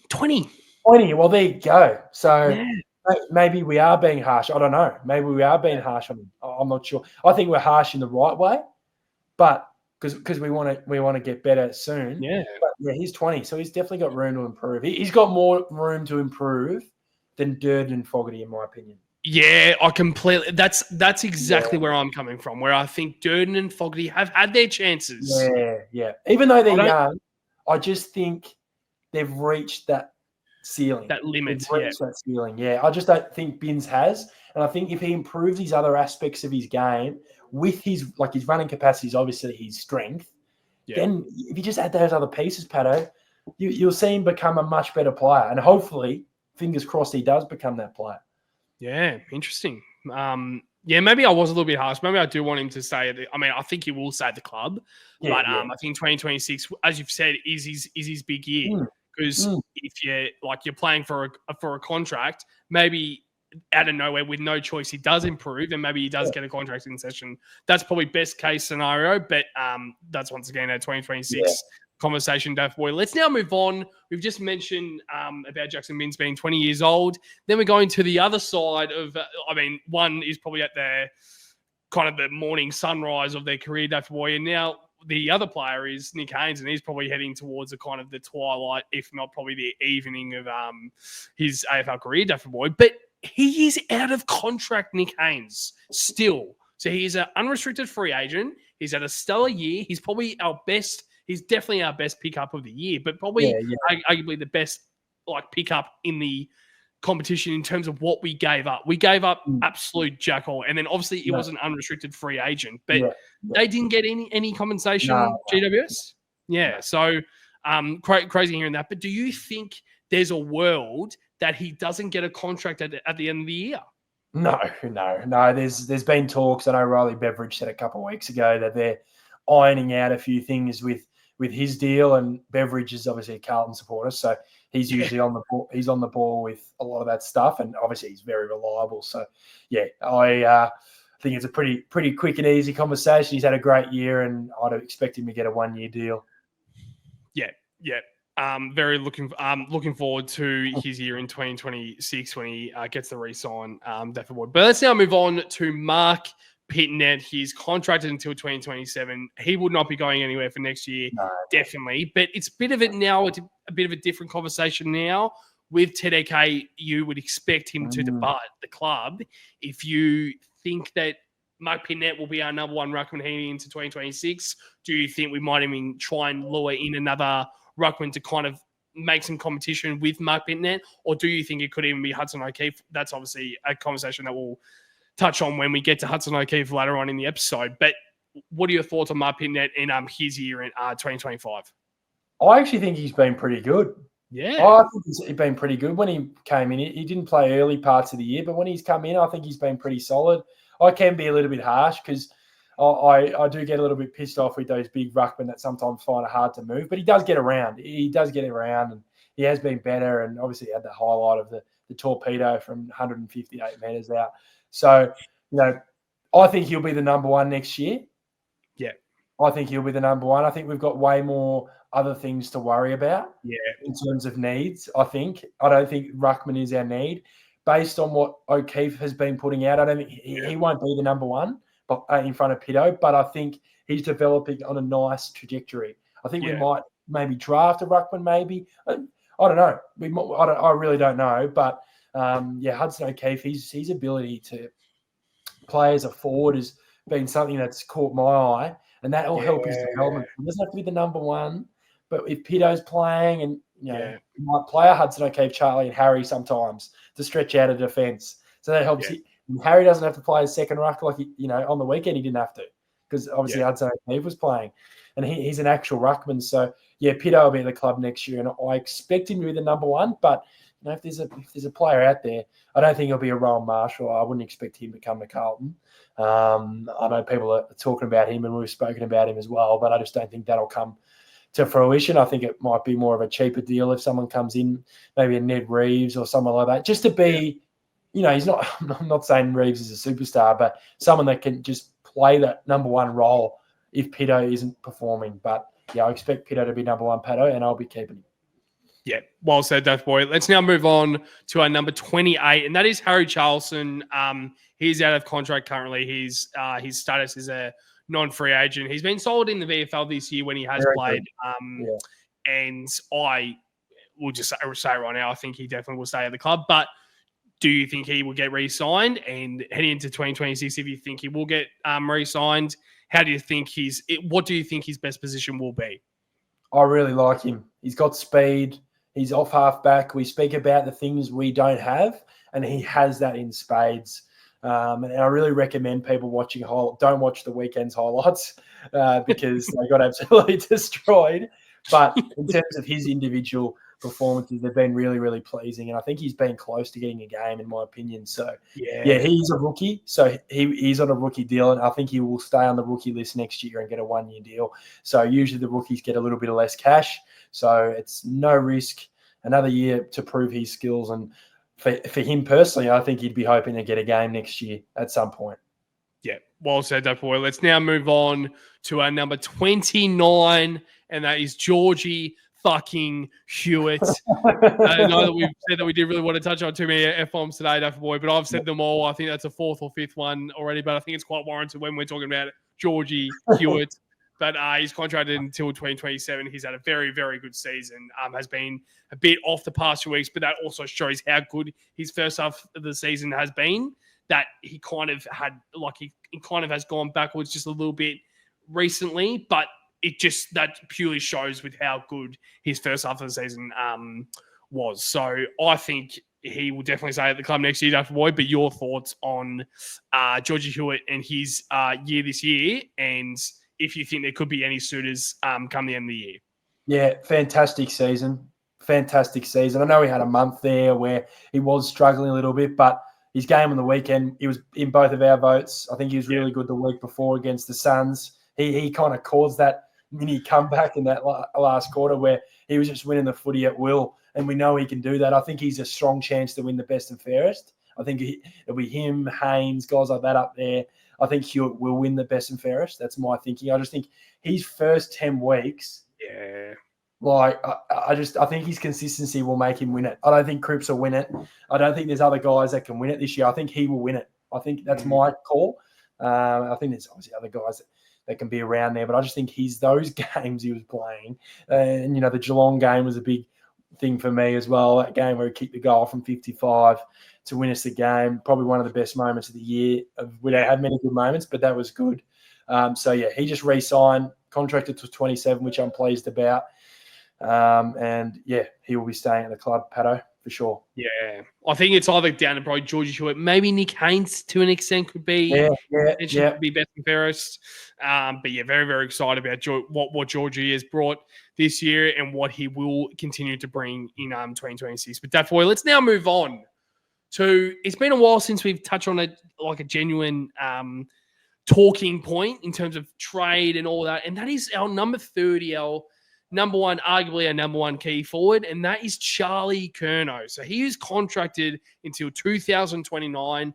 Been an off-season this year for Charlie. No obvious injury concerns. Just think it has been a very poor 2025 season for his standards. A few weeks back, reports came out that he has interest in a lifestyle change, which had Charlie linked with the Gold Coast Suns and potentially moving up to the Suns. A few days after the reports were made, Charlie confirmed that he will be at Carlton in 2026. So, Duff, we have seen this play out a few times with players saying, yeah, no, there's nothing to worry about. Then they request a trade at the end of the season. Then they find themselves at the club the year after. So your thoughts on his year as a whole? I think he's been very, very shit. I know that's harsh, but I just think he's been absolutely terrible to what he is expected to bring every single week. Yeah. But how you think this whole situation will play out with Charlie Curnow, and if you think he could potentially be traded at the end of the year? Yeah, it's been a big talking point, especially on this channel. We've spoken about him a lot. Yeah. I agree. I think his season's been below par for his standards. Yeah, like I had a real bad feeling when he had that, the bolt taken out of his knee before round one, and then he missed round one, came back round two against Hawthorn, was not ready to play. Like he was just playing his catch-up game. And I know, like you said, he didn't have a full off-season injury, but it was like a week before fucking round one. He takes the bolt out of his knee because he had discomfort, and I was just like, oh, like fuck, like can't he just get going? Like it's the same with a lot of our players, not just him, but not excuse, but it doesn't help. Doesn't help when he's one of those guys in round one where we were playing like shit and he could have pulled out 4 goals out of his ass and ended the game. You know what I mean? That's how good he can be. His season's been shit, like you said, really, really, really bad. But no, I don't think he'll be traded this year. I know he said he's going to be at Carlton next year, but I wouldn't think he would be against moving to a Gold Coast or a Geelong if the opportunity presented. But nah, I think we give it one more crack. We give it one more crack with Harry and Charlie. Not one more. You know what I mean? Like one more before we look to trade him. Yeah. I think I just want to say we've barely seen them together, and I'm hearing they don't play well together. They're barely playing together this year. Exactly right. I don't really like if they play next year and they're not well together, then I understand that argument for sure. But yeah, he's staying, and based on Graham Wright's kind of comments, I think he's going to be there next year. Yeah, as he said, required player, contracted player, he will be able to come next year. But I guess to see a bit of a different, I don't want to see it, but the potential of a trade. Let's now talk about that. If Charlie was to depart, what trade would you accept from your end if you were the list manager? What trade would you be happy to accept if Charlie was to move to Gold Coast or the Cats? What sort of, in the ballpark, what sort of trade would be in your head to say, okay, maybe we can explore a trade for Charlie Curnow? Wow, it's a tough question. So many possibilities. You don't see many players involved, like big players traded for big players. Yeah. You just don't see it. I look at the Jeremy Cameron deal. I know Tim Kelly was, he actually wasn't directly involved in that trade, but that trade led to one trade. So it's never in that one trade. Yeah. I'd only accept if it doesn't have to be first round picks from this year. It might be the first round for this year. And it could be, that team might have to find a way to get us 3 first round picks. That's what it'd be for me. That's what it'd be. It'd have to be 3. And it can be 2 this year, 1 this year, 2 next year, whatever. I think the package would have to be 3 and a second rounder. Because if he gets traded for 3 or 2 first round picks, we'd get the Kowan compensation, and then we'd have 3 more first round picks at our disposal. So if someone came knocking and went, here's 2 first rounders and maybe a Florent, if it's Sydney. Yeah, Sydney, or 3 first round picks and no players at all, then maybe. But I just like the argument. You get picks, and the reason why you get picks because you want to pick players like Curnow and McKay. You want to find the next Curnow and McKay, and we fucking got it. Yeah, exactly right. It's funny when you think about it, isn't it? It's like people go, "Oh, trade Harry," and that's their opinion. I'm fine with that, but when I look at it, I go, you get the picks. There's no guarantee that guy's going to be as good as Harry. That's the beauty of the draft. He could be better, but there's no guarantee they're going to be a Harry or a Charlie or a Walsh. People go and trade Walsh. It just doesn't make sense to me. Like, unless it's absolutely ridiculous, like especially for Charlie, then I'd be, doing it. But then, I don't think he'll leave. Yeah, I think like that's what I completely agree with. Where it's like I just don't think there is a realistic trade that will be made for Charlie. I just don't think there is. The only reason why I feel like he will be traded is if he requests a trade and he gets pushed out. But also, right, and the list management will say, "Well, no, you're a fucking contracted player. You are not going anywhere. And if you do request a trade, maybe we might explore something, but it will have to be something out of this world." And as you said, I don't want us to get 4 or 5 draft picks and then us not use it to bring in any other players, because then we might then draft like a key forward for next year. Then we're all like, "Oh yeah, cool, he's going to be the next Charlie Curnow." We just had Charlie Curnow. We just had the prime time Charlie Curnow. If that happened, if he left, I can tell you there'd be a superstar coming. They would be bringing in someone big if that happened. Yeah. I don't know who it would be, but they'd be given a first rounder or 2 first rounders to a club. I'm not going to say any names, but I wouldn't do it for a Petrarca. I don't think, just because of his age. I'd like to go for an age range of, I don't think Butters will come to Carlton, but it would be. Like if he went like, Port Adelaide don't want to get rid of him, but he kind of wants to go, but I think he'll finish off next year, Butters. But if you go knock, knock, knock, and go, here's 2 first rounders, and Josh Carr goes, fuck, I'm the new coach. I know this guy wants to leave. I want to get some new fucking players in, some new draft picks to start my era. Then you go, fuck. That opens up the salary cap if he was to leave. So he's not going to leave, but it would open up a fucking ton of options, Patto. That would make the trade period the biggest one Carlton's ever seen, but it won't happen. And I know we get excited about it, but I don't want to get rid of him because I know what he can do. Yeah, I'm not excited because I'm like, I want to keep Charlie. I want to keep Harry.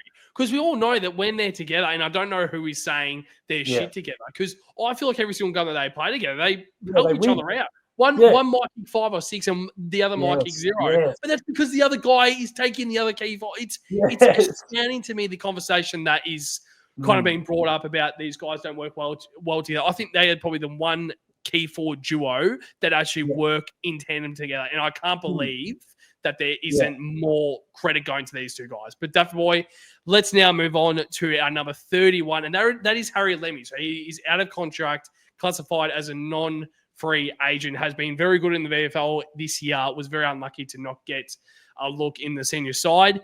Interest has been shown by Port Adelaide. So he is a South Australian boy. So I'm very intrigued to see what you have to say about Harry Lemmy with your thoughts on his year his year in 2025. But if you think he will be at the club next year. My call is interesting. This is going to be the first one of the episode. This is going to be the first one of the episode that I have not. It's the call is different. It's a different call. It's a bit of both. It's actually a bit of both. It's not on the fence, but this happens at football clubs. It happened to Matt Carroll last year. So what my thinking would be with Lemmy, I think he will be delisted. I don't mind him as stock.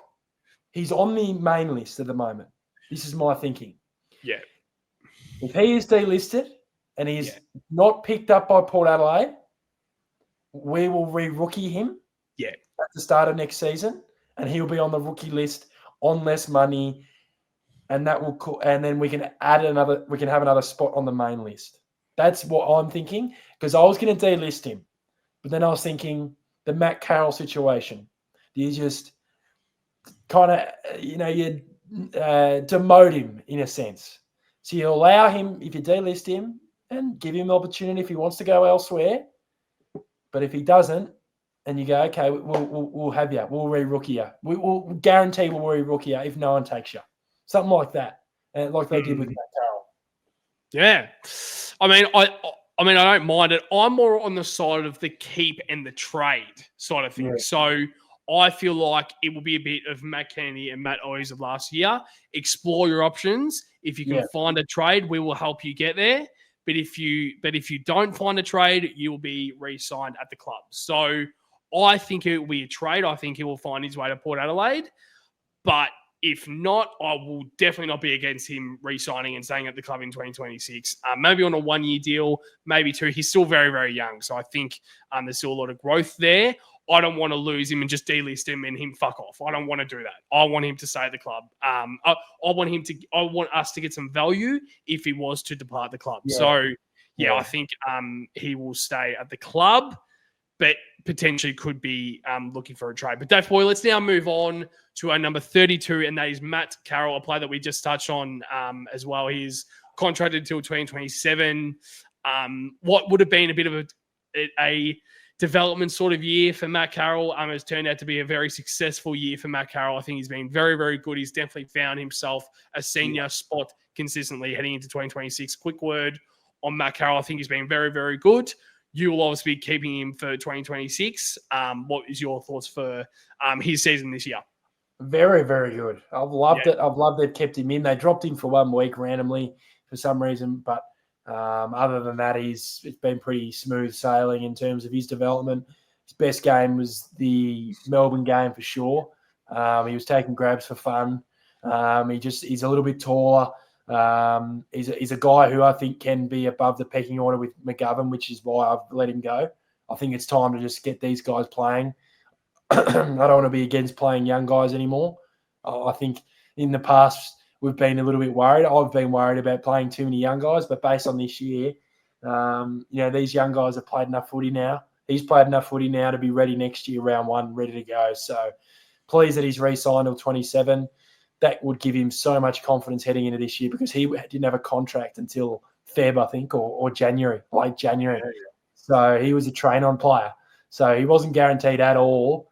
Crazy. And that, to me, I seriously have nothing but respect for people who go through that. Seriously. Yeah. And he has just given us back. We've given him the chance, and he's given it back in terms of his performances, which is fantastic. Yeah, spot on that, boy. We're getting somewhere. We're now up to number 33, and that is Lewis Young. He's contracted until 2026. He's been in and out of the side. We spoke about it last week on the preview episode, and I will admit I've changed my decision. I will jump straight to mine. I usually throw straight to you, but I will say keep. I had last night trade. And look elsewhere. But after what you said last night about how hard and how much he wants to stay at the club, it's kind of changed my mind because I think these characters help us grow towards getting to the promised land, and that is an AFL premiership. So he's been in and out of the side, was utilising many positions, which is very handy to have. And it's not like he's just been utilising positions. He's actually executed in senior level in those positions, even though he's been playing forward, which is just bullshit. And he's actually done quite well. So, Def Boy, I'll throw straight to you your thoughts on Lewis Young and his 2025 season, and if you think he'll be at the club next year. Yeah, I think he's a really, really important player heading into next year. I think if Silvani's gone, he's the next man up, I think. Yeah. I think he's the next man up. And I know there was worries about him and Weeders kind of working well together in like 22 and 23, and they just never seem to work well together. But this year they've worked out a way. I know he has played forward a lot, but the last few weeks they've both worked well together. He can take the taller opponents as well. So that's a good thing about Lewis. And I know he cops a lot of grief, but yeah, for me, I think he stays. And that decision on his extension will be made next year, I'd imagine. Yeah, spot on, Dave Boy. Let's now move on to number 34, our boy, Rob Monahan. Boy. I don't really know what else to say. He is out of contract. He's a non-free agent. He's been injured for parts of his time at Carlton and has never really made an impact in the VFL level. I'm going to say it again. I'm going to be quite selfish right now, and I'm going to kind of say my decision before I throw to you. He's delisted for mine. So I'll throw straight to you your thoughts on his 2025 season. That's really not been anything. Your thoughts on his year and your decision if you're going to keep him at the club next year. Yeah, I think, you take the risk with the Category B rookies. I'm not really against looking into the Irish guys, and I know they're still looking into that kind of area in the world for players, and there's a lot of good players in there in the AFL, so I'm not against it at all. So it's Category B, it's off your list. You have a maximum of 2 Category Bs. he hasn't made waves in the VFL this year. Like watching him play, like Yeah. surely by now, like he's had 2 years. Like this is his second year. You start to see a little bit of growth. I haven't seen it unless they see it internally. Otherwise, I think he will be delisted, Patto. That's all I'm going to say with Rob. Yeah. Unfortunate, but yeah, as you said, it's just unfortunately part of the game at times. But let's now move on to number 35, and that is Billy Wilson. He has recently re-signed a contract for next year, 2026. He's been very, very good in the VFL. This year has been okay when he's been playing in the senior side, but must have shown enough to have a contract extension about a week ago, as I just said. But Daf Boy, just a quick word on Billy Wilson and what you kind of would expect heading into 2026 with Billy. Yeah, I think it's a development year this year. Played really well in the twos. Got a look in the ones, which has been good. Got his contract re-signed last week, I think. Last week it was. So very, very recently. A year to test how good he is again, because I don't think there should be any guarantees to guys like this. I think he's good, but I think it keeps him on edge. On edge in a good way, hopefully. So, yeah, Billy is a keep for me, obviously, as he's just re-signed. Yeah, spot on.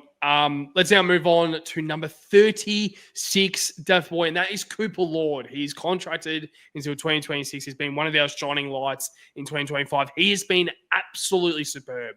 I'm so glad that he's been able to be given the opportunity to play a bit more mid-time, even though we have played him as sub, which I think we find ridiculous.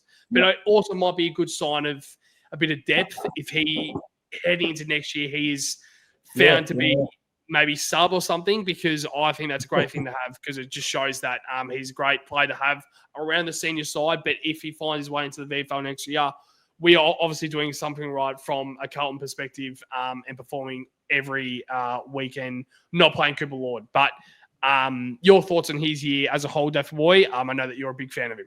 Yeah, I loved his season. It was funny how you brought up him being the sub. I think he's had a fair bit of time as the sub this year, which probably wasn't, deserved in my opinion. Obviously, you start the year and we do have good midfield, so I don't think you can discount that. But he has been fantastic. His last 6-7 weeks have been even better. I just think he's just going from strength to strength. What is he, 20 years old? Yeah, he's young. That's huge. And I've said it a lot. He's close with Jacket. They went to high school together. They're really, really best mates. So I want to see them two grow together. That's what I want to see. That's the nucleus, I would say, of our midfield for the next decade, hopefully, with, Cody Walker coming in and Walsh leading the charge in that group, I would say, because he'll be the guy when he's 27, 28 in that team. I know that time flies by, but yeah, Cooper Lord, fantastic. Obviously, he's re-signed until 26. And, it gives him another opportunity to prove his worth next year, because you got to keep proving it. It's AFL. You can be left behind like that. You can have one good year, and if you have half a bad year next year, then, you could be on the chopping block. I don't think he will be, but that's just as a whole in the AFL industry. But, yeah, Lordy will be staying, mate. Yeah, I just think next year, every single year, he will just keep on improving. Yep. So the way that he just goes about it, I'm such a fan of, and I'm very, very pleased that he's been able to have the season of 2025 that he has had. But now let's move on to number 37, Death Boy, and that is Jordan Boyd. He is contracted until 2026. He's looked good at times in the VFL, but really has not been given much opportunity in the senior side. Wouldn't be against him staying, but might be pushed out the door if there are any suitors, unfortunately. But Daft Boy, I'll throw straight to you. Do you think he will be at the club? Obviously, he will be at the club next year if there isn't any other suitors. But if you think there could be some suitors coming his way, and if you would explore a trade. No, I want to keep him for depth reasons. I think, we talk about Sard in the preview. How many years has he got left? We've got to have someone in there. Been a very intriguing situation with Jordan Boyd this year. He's been kind of like not fit, and then he gets managed, and he was like the sub, and then it's been a very odd season. I'm not really sure where he's at internally with the coaching group and the head of footy and the whole footy department. Not in terms of his personality, but just on field. I'm not sure if they rate him. as highly as we maybe initially thought. They could be right. I'm not sure. But, yeah, I think he'll be at Carlton next year. You just need that depth. He's a good ball user. So if you do lose if you lose a Carroll to injury, you lose a Sard to injury, I'd imagine he'd be the next in line. I'd imagine. But based on this year, he hasn't been the next in line. He's kind of fallen behind probably Billy Wilson as well. He's really gone past him. That would be an interesting one. Once again, come 2026, there's a lot of guys out of contract next year, so it's a big season for a lot of guys in 2026. But Daft Boy, let's now move on to our number 38, and that is Will White. He is out of contract. He's a non-free agent. He's had a few glimpses when in the senior side. Love his passion. However, he has been found out the past 2 weeks and might be fighting for a list spot. This is an interesting one.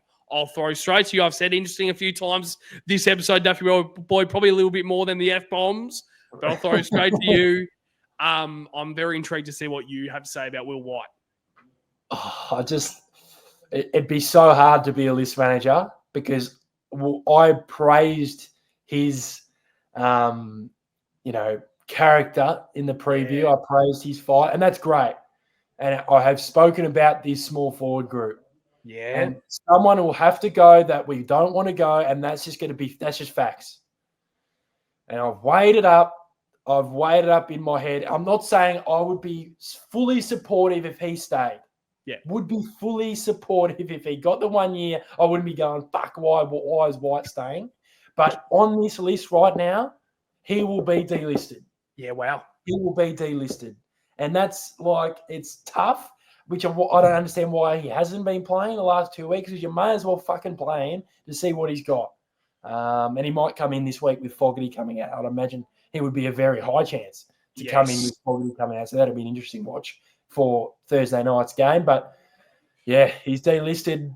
Maybe we delist him and he comes on as a train-on player again, because he was a train-on player through the VFL system. So he wouldn't be afraid of that, I don't think. He would not be afraid of that. I don't think there'd be external interest at the moment. I don't think he's proven enough for that. So, yeah, delisted for me, even though I like Whitey's passion. But, it's the brutal calls you have to make, because we have to make changes. And if we're not delisting blokes, then the changes that we want to see aren't going to be made.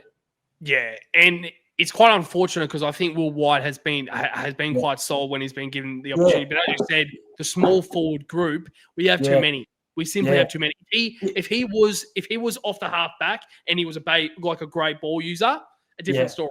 But he's a 100%. He's a small, medium-sized forward, rolls up the ground at times, low possession sort of player, and he doesn't really get a lot of opportunity to use the footy. I know you want to say something, but I'm very intrigued to see what will happen here. Yeah, we've spoken about, if Fogarty Durden were out of contract, White would stay for me. Yeah, wow. This is a Owie situation where Owies was unlucky. He was the one guy out of contract, and everyone was going, "Why are we getting rid of him?" Because he was the only small we had out of contract.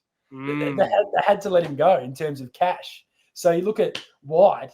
If it was vice versa, and Fogarty was out of contract, not even Fogarty, I'd say Durden. If Durden was out of contract, White would be staying at Carlton. Yeah. In my opinion. I'd pick White over Durden. I think he offers more because he can play on the wing. Like I said, it wouldn't be against him staying, but I think he will be delisted. Yeah, we have the exact same point of view. I have him delisted. Yeah. I was about to change. I know. And I'm like, no. It's a hard call. That was my hardest. Yeah. Delisting, I think. Yeah, it's harsh, but I just think at the end of the day we have to have that bit of that once again, as Sam Walsh says, no bullshit mentality. Unfortunately, we have to make some harsh decisions to get somewhere. We can't just be like, but we like Will White. Yeah, but he hasn't proved he's not had a lot of opportunity. I know that, but he's just unlucky that he's in that position. Yeah, very, very unlucky. It's just unlucky. It's seriously, it's like Owies. He was unlucky. He'd be at Carlton right now if he had one more year to run at the end of last year. I can guarantee you. Yeah. Guarantee he would be a Carlton player this year. and Will White wouldn't even be in the conversation. So and Will White came in because of Jagger Smith's injury. Yes, exactly. So he got that opportunity late. So I think he has to be the first one to make way. I feel really bad because it hurts my heart a little bit. Me too. It does. But like you said, it has to be made. Yeah, spot on, Duck Boy. Let's now move on to another player who is out of contract, and that is Alex Chin Cotter. Has had many opportunities this year in the seniors and has not taken them with both hands. A solid depth player at best, but might be shown the door come season's end. Duck Boy, very, very intrigued to see what you have to say about Chin Cotter and the decision that you'll make for 2026. This is my easiest decision. This was the first delisting. Yep. He'll be delisted from. He has been. I will give him his raps. He has been, credit to him. He has got himself. He was on Geelong's VFL list. Did his knee. Worked his ass off to become the player he did. And I know he's a selfless player. He played a big role in the final series. But at the moment, he is not a part of this team going forward, and that's the brutal part of footy. If we had a spot available, and I thought he could play it, I think, if he does stay, then we'd have to live with it. And I know he can do it, but yeah, I just don't know. I think he's out of contract. That makes the decision much, much easier, Patto. Yeah, and he's 28. Yeah, he's 28. He's had a real role. Yeah, and he's turning 29 in December this year. So. He'll be heading into 2026 season 29 without a lot of experience. Don't think we need that player, unfortunately. No. It's very, very stiff, a bit like Will White.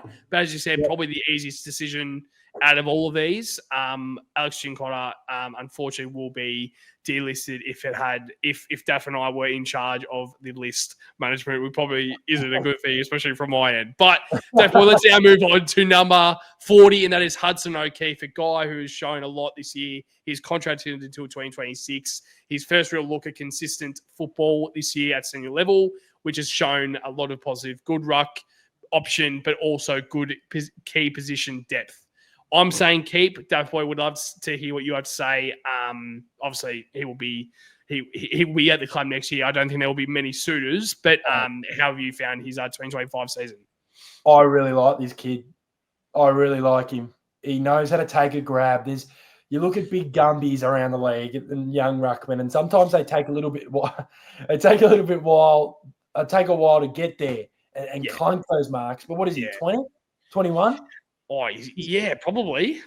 He actually did start 2023 season, I think. I did check. He's been there a little bit longer than I think we all thought, but he hasn't been there that long. And he's proven this year that he can play that second ruck role and forward of the ball when we do need it. So, yeah, really happy with him. Contracted for next year, and then I think they'll reassess his deal. I wouldn't be against giving him an extra 2 if he continues on the trajectory, as I like to say, this year. Yeah, he's 20. Yeah, so there you go. Ruckman always 21 in December as well. And they always take longer, Ruckman.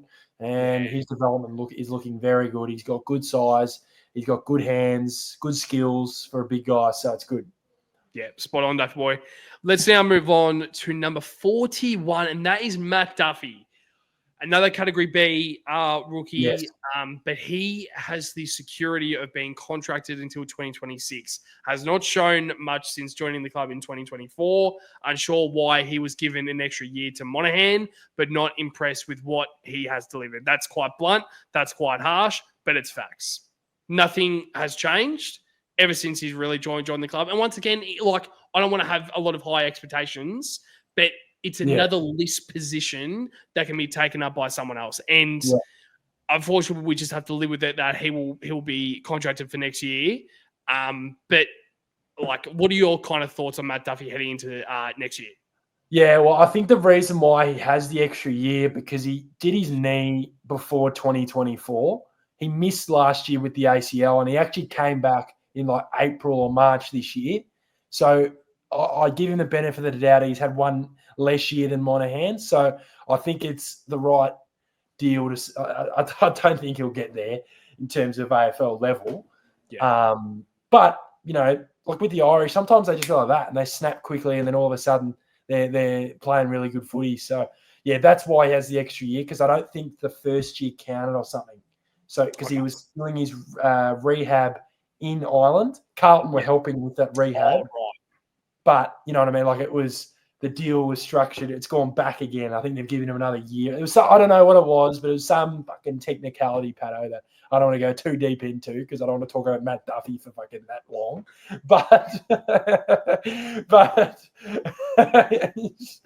But he'll be there next year, and it's a keep for me. I don't think there'll be many suitors for Matt Duffy.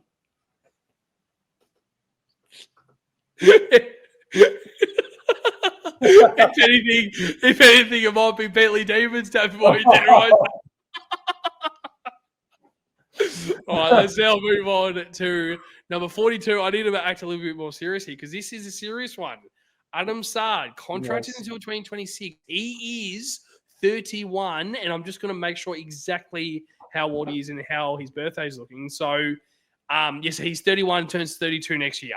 So, I mean, his birthday is July next year. This is quite fascinating, if anything. Been very, very poor year for Saad. And I don't know if there will be any suitors, if any. But I guess, like, if I was speaking to Saad, I would say you need to explore your options, because I think there are players that have gone past Saad. Ollie Hines is one of those players. And we've got Nick Newman returning next year. Yeah. And, I mean, it's stiff. But I just think some of his efforts this year have actually really pissed me off. Yeah. And I've said, once again, it's not on the same sort of line as Lockie Fogarty and Durden about you're lucky you're contracted, but you kind of are, because you had that security of, if no one really wants you, then you're guaranteed AFL football next year. So I want to hear your thoughts on Adam Saad and what you think his year was like for 2025. But if you think there could be any suitors for Adam Saad. Yeah, it's an interesting situation. He's had a bad year. We've touched on that many, many, many, many times this year. He just has been under his level. You're right. He's lucky that he's got a contract, because then that decision will be, I reckon it'd be a 50-50 decision, but it allows him to have another year to fucking get back to his best, because if he gets back to his best and we get everyone fit, it will go towards whatever we're trying to fucking aspire to next year, whether it's top 4, premiership, whatever. He's so crucial at his best, but we're not seeing that.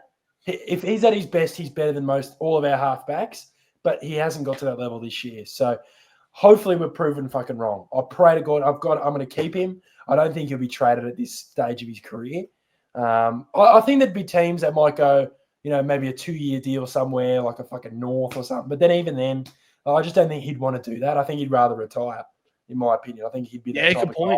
He's already been at 3 clubs, so I think he'll play next year. And then, it might be his final year, and he might just give it everything for next year and hope he wins a premiership. I don't know. Or he could dominate and sign a fucking 2-year deal. We don't really know, Patto. So there's a lot to play out with him. I can back him to get back to his best, because I know he's got that ability. He shows it in patches, but not enough. I want to see a consistent block of games early next year where he hits a season hard. He goes out round 1, fucking dominates, like we know he can. So he will be at the club next year. Yeah. Let's now move on to number 43, Daft Boy, and this is Ashton Moir, contracted until 2027. His breakout season by far. I think he really has shown something the past few weeks, and I'm so glad that literally within 1 week or 2 weeks, he has shown me that he is our third tour heading into 2026. And that's so promising, because a guy like this doesn't come around too often. And I'm so glad that we have a guy like Ashton Moir on our list. So he will be at the club next year for 2026. But your thoughts on his year and how you find his 2026 year heading into next year? Yeah, very good. Just re-signed, which is fantastic, till 27. So he's locked away. I think at the start of the year we're going, is he going to be the player? But he just is one of those guys, I think, if he plays in the ones, he will play to that level. And he has shown that. He's got good skills. He's got good finishing ability. He has that knack to kick goals that we need. So, and he can fit in with Harry and Charlie. That's the good thing. That's the perfect thing for him personally, and good for us that he isn't a wasted asset. Like he's not a key forward where he's behind Harry and Charlie, which would be frustrating. He can complement them, and I'd love to see all of them play together round one next year, because it could be a handful for teams, in my opinion. Or it could be. It will be. It will be a handful for teams. So, happy for him to be at the club next year and onwards. Yeah. Have we seen those three together before? No. Yeah. Exciting times. And I know that last year I was very, very disappointed that we let Jack Martin go, but I think we found that automatic replacement in Ashton Moyer. And dare I say, probably a little bit more talented and a little bit more has something about him, and probably a little bit more promising than what Jack Martin has ever produced at AFL level. So I know he's only played a few games, but once again, it's potential. It's what we can hope that he can get to. Let's just see if he can actually get to that standard. But that's why let's now move on to our number 44, and that is Francis Evans, our boy, Frankie boy, Frank the Tank, the POD. The point of difference is a few other names to call him. But he is out of contract, so he might not be Frank the Tank heading into 2026, because he might not even be at the club, Daffy Boy, but he's an unrestricted free agent. Usually you don't see an unrestricted free agent at his age.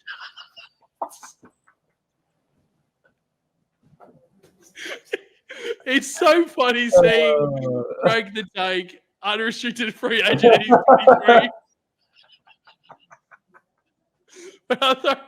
We're in shambles here. We've done a 2-hour episode. We've reached the 2-hour mark, David Boy. We're always at the end of it. Quick word on Frankie Evans. I know that he will be re-signed. I'll be very surprised if he doesn't get re-signed.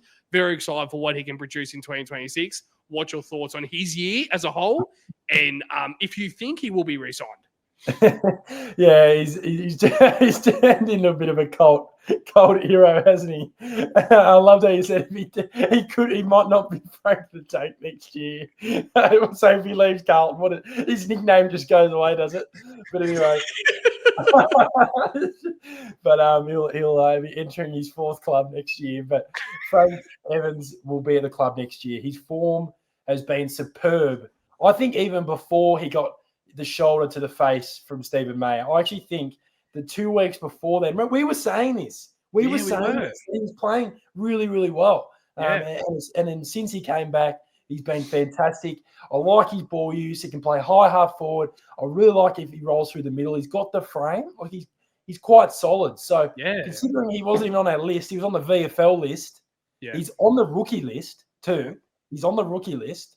So, no risks at all from my end. I think 1 year deal, and then, let's see how he goes. Yeah, spot on, Dr. Boy. Let's now move on to our number 45, and that is Flynn Young. Yes. This is another one who's out of contract. His status is obviously unknown. This is quite usual, normal for a mid-season recruit. It obviously means that he's a non-free agent, but just everywhere on the sites, their status is classified as unknown, but at the end of the season, he'll be updated to a non-free agent if he does re-sign. So, Duff, I'm quite intrigued to see what you do here. How have you seen his season? I mean, half season when he's come to the club, but do you think you would re-sign him for 2026? I think his last few weeks have been really good. Obviously, I think it was his best game on the weekend. I know Port Adelaide, but he will be re-signing for me. Yeah. He gets the spot over White. I just think there's something about him. I think he's going to be a good player. He's got a good left foot. I know White does too, but I just think Young can play that wing. He can play that high half forward where, obviously, you've got Fantasia still there, but he can replace a Fantasia in my books. He can, fill that role and give him a shot. Give him a shot to have a full he hasn't had a full preseason. He's at a VFL preseason at a different club. Yeah. Like this guy's coming mid-year. You couldn't find it any harder to do that. Like in terms of coming to the AFL halfway through the year when you've been playing for Werribee for half the year and playing Werribee very well, might I add. But yeah, 1 year contract for Flynn on a rookie deal as well with Evans. I think they'll both be on rookie deals. I don't think you can elevate them just yet, in my opinion. I think you give them another year, and then and if they play well, then they'll be rewarded, Patto. And if they're not, then they could be on the chopping block in the next year. It's so long. 12 months is so long in footy. I don't think we would have thought that Chincotta would be on the chopping block. Yes. I don't think we would have thought Jordan Boyd wouldn't be getting games. It's a interesting sport. All sport is interesting. It just moves like this. It just moves like quick. And then even to an extent, like a Harry Lemmy, even exploring that he might not be on the list next year. Like, who knows? Yep. But yeah, it's well said. I've gone with Flynn Young staying on for next year. I hope he does. And let's just hope he can have a full preseason. As you said, a first senior AFL full preseason, and then let's just see how he goes. Probably give him 1 year and just see how he goes. Because if he's shit next year, then we'll know. Once again, give him the opportunity to show us that he is shit. That's where I'm kind of at the moment, Daf Boy. But our last player for this keep, trade, and delist video, and is our number 46, Matt Cottrell. Daf Boy, unfortunately, I will be trading Matt Cottrell away. No, I definitely won't be. He is arguably probably one of our most important players. I think in terms of running capacity, but also the role he plays. It's the role that not a lot of players want to play, but he is happy to play it every single week, and it helps us dramatically to get the job done and get the 4 points. And that's what we are hoping to see in 2026. But your thoughts on his short sort of season this year, if anything, probably not really existent, but what are your thoughts for Cottrell in 2025 and what you kind of expect to see out of Cottrell next year, hopefully fit in 2026? Yeah, structurally so important. He is so important. We've missed him massively this year. Massively. He's the running chains, the unrewarded running, creating space, and he can kick a fucking goal. Yeah. He can kick a goal. I think people forget he has the ability and skill as well. Similar to Jackson Binns, he's one of the best runners at the club. That's what separates him from other players. And that's why he probably got an AFL spot initially. His running capacity is crazy. I know he was initially a preseason pickup with Michael Gibbons before 2019. So, good on him. I hope he sorts out this foot issue that he's had issues with over the last few years. So hopefully he sorts that out, because if he doesn't, then it starts to get a little bit worrying. But I'm confident he gets back to his best. Baggers win the flag. And, we've got through 46 fucking players, Patto. I'll tell you what, if we think this is a hard job, try being the guy who actually gets paid to fucking do it. Imagine how many different scenarios go through their head. It'd be just, it would be fun, but it would be a mind fuck because they have so much pressure. Like, if they fuck this up, this is their livelihood on the line. I think Austin's done a really good job. I actually think he's done a really good job. A lot of the guys he's drafted have played footy, a lot of footy. When you look back, mid-seasons, pre-seasons, normal draft picks, free agents, they've all played. We haven't been winning, but they've all played. So I think the pressure's always on a list manager, but I don't think it's too much pressure for him to be like sacked. You know what I mean? Yeah. When did he come in? 2022? 3? Yes. So he did the end of 21 trade period. Yeah. So Ross left in 21. And then he did this. No, it might have been. Yeah, I don't think. Because he brought in Sard. Wow. Yeah, so he's been there a while now. He was at the Dogs previously. Yeah, so he did the Sard Williams deal, and then he did the Chera Hewitt deal. Yeah. That's pretty good. Pretty good. So he has had a lot of time, so I guess the pressure should be on. Yeah.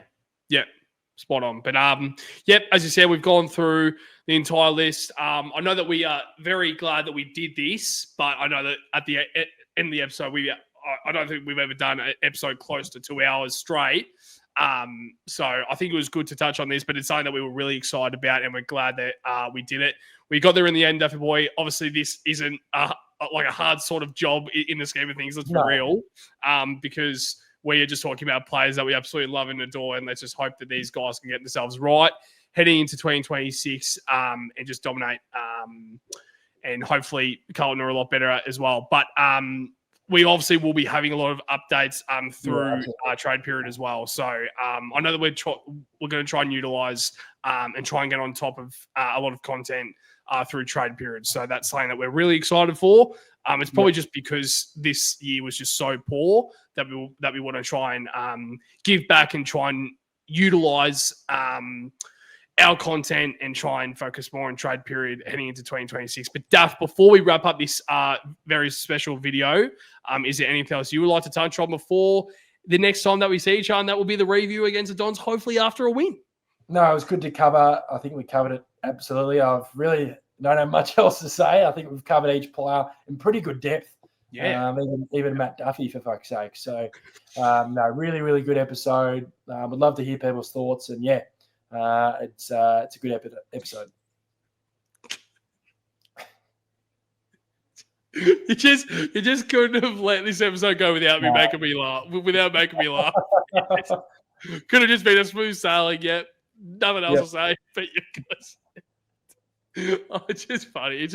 Yeah. But I think we're quite delirious. It is 10:15. I think we got on this episode at 8 o'clock or even 7:30. So it's crazy. But we definitely would do this every single day if we could do it. Probably not for 2 hours straight, Death Boy. No.